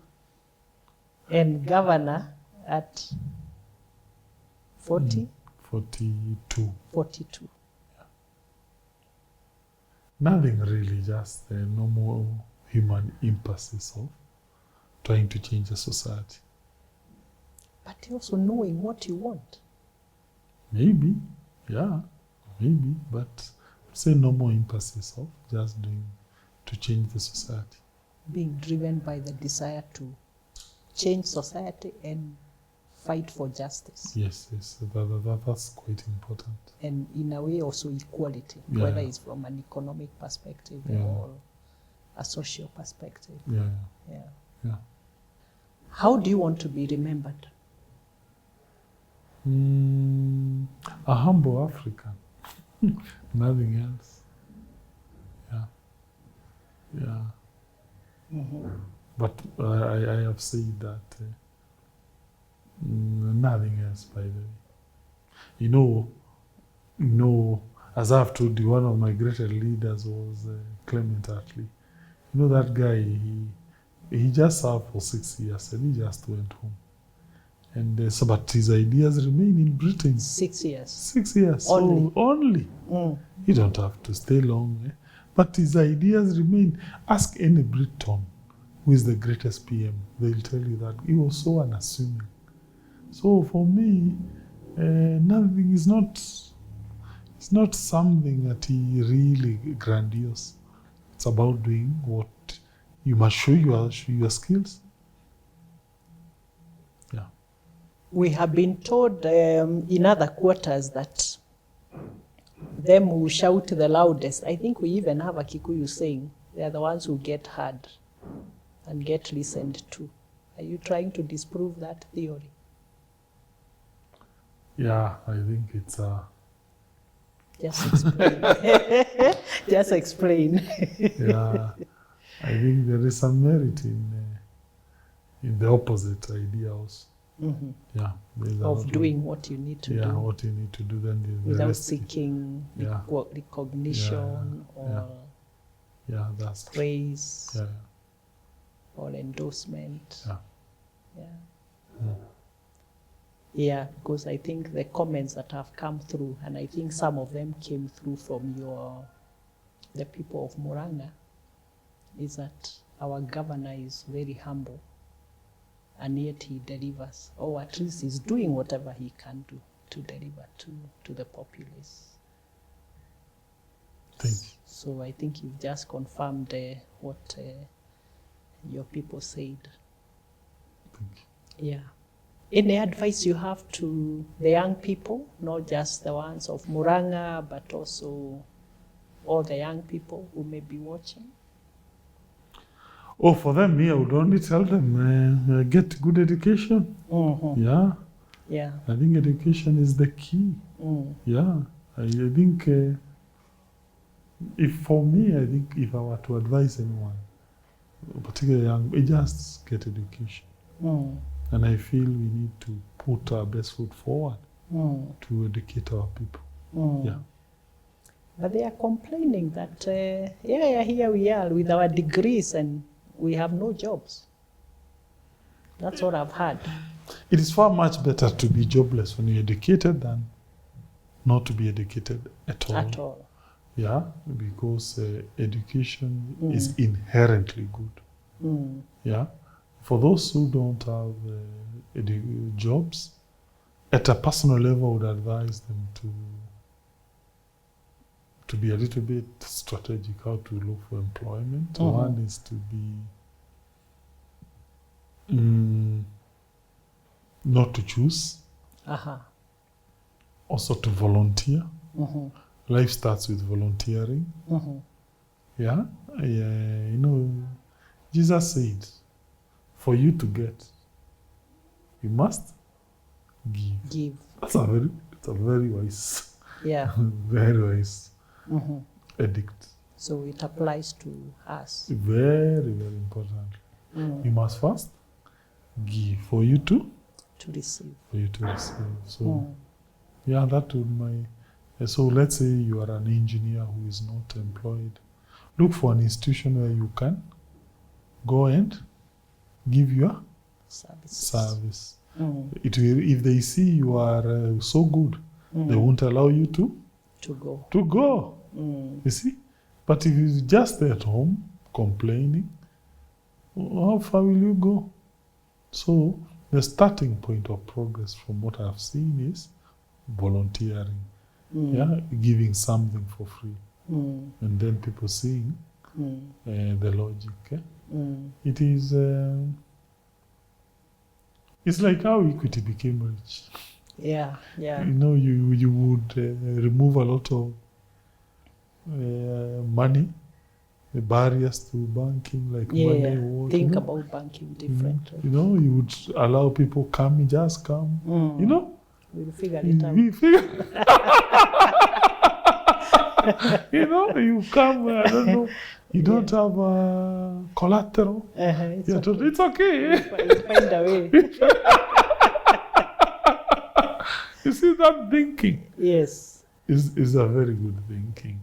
You just try, and then you don't put barriers to things. If a person tells you, you come and my office, I won't pay you, say it's okay, I won't mind. Just go in there. Yes. You never know. And don't even ask how much are you paying. Don't. For now. Just go there. You'll establish your value. That's what I'm hearing. And then they will pay you what you need to be paid. Because they need you. Because they need you. Yeah. It's just like, can you go to a market to buy mangoes? And you find a woman there who is not displaying the goods. And anakuambia buy mangoes. Ati zangu ni mzuri sana, they are big and nice and yellow. No. And you haven't seen. You haven't seen. How? It's the same logic with It's the life. same principle. Go give out. Demonstrate. Demonstrate. I support the Diocese of Muranga, the Catholic, closely. And one of the complaints or concerns of His Lordship, the Bishop of Muranga, James Maria, is that we have a lot of all these farms in Muranga that are lying idle, neglected, and yet when he drives past, there are a lot of young people, just idling around, lying somewhere, just chatting or just there, doing nothing. And he's trying to figure out what can we do. What would you as a governor say about that situation? Because then again, it concerns the young people who have the farms available, whether they have titles or not, it's neither here nor there, but they have been wasted. I may be wrong, but I think there might be some economic logic behind that situation, which is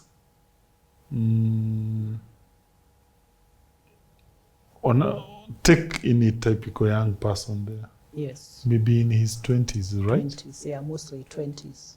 Just after school. After school. They have finished campus, a lot of them, all Form 4. That child has been raised in a school setting, right? Yes. From what? Study Nursery 1 school all the way to Form 4. to Form 4. When is the last time did that child interact with a djembe? They were never taught. They were never taught. So you can't introduce a skill to that child late in life. Yeah? So that then means you have been preparing this large cohort of young people into formal employment. Not to do things for themselves. So for me, the logic lies on us, policy thinkers, to think, how do you expand the formal sector to absorb them? Otherwise, imagine you have been a lawyer, you are then told, okay, you are now 50-something. Can you now start being an engineer? I can't. I can't. Yeah, or a doctor. I can't. See, I think that's, for me, the logic lies in expansion of the formal sector, which I'm sure the last statistics I checked, they indicated 80-something of Kenyans are in the informal sector. Only 15 or so are in the formal sector. In the formal sector. Yeah. Informal is larger. Yeah. So for me, I think the strategy should lie in how do we expand the formal sector. Yeah. Okay. We didn't talk about TVET in the same line. What are you doing on TVET programs in the county? Okay, the county has about 60-something polytechnics. On average, they used to have about 4 students. 4 students. Per year. A whole institution? We even toyed with the idea of closing them. But this idea of Muranga Youth Service has revived them in a greater manner that I can't even believe it now. You are finding now the institution that used to have 4 students now has 300. 300 students? Yes. It appears once this youth service came in, the community now saw the benefit. And now it can be turned around into self-employment. Yeah. So for us now things look better. And we're on a positive trajectory with those polytechnics. Do they have the capacity to absorb more, or they are at full capacity now? Now they're almost at full capacity, but we think we need to interest students to do those vocational training as provided in the curriculum of NIT. Okay. Yeah. Okay. Wow, thank you. You've shared so many things, and we've had a very great conversation. Thank you so much for your time and for sharing your insights with us. Yeah, thank you, and God bless you. And we wish you well as you continue leading the county. Wow, you've been watching the Executive Table with me, Mary Wamae. We've had a very exciting guest, the governor of Murang'a County, Dr. Honorable Irungu Kang'ata. He's given us a very, very good account of his leadership journey, what he's doing at Muranga, and the impact that he's really creating, changing lives one step at a time. So thank you so much again for watching. Continue giving us your feedback on the program, on our guests, the lessons, ask any question. We are here for you and we are listening to you. Thank you so much.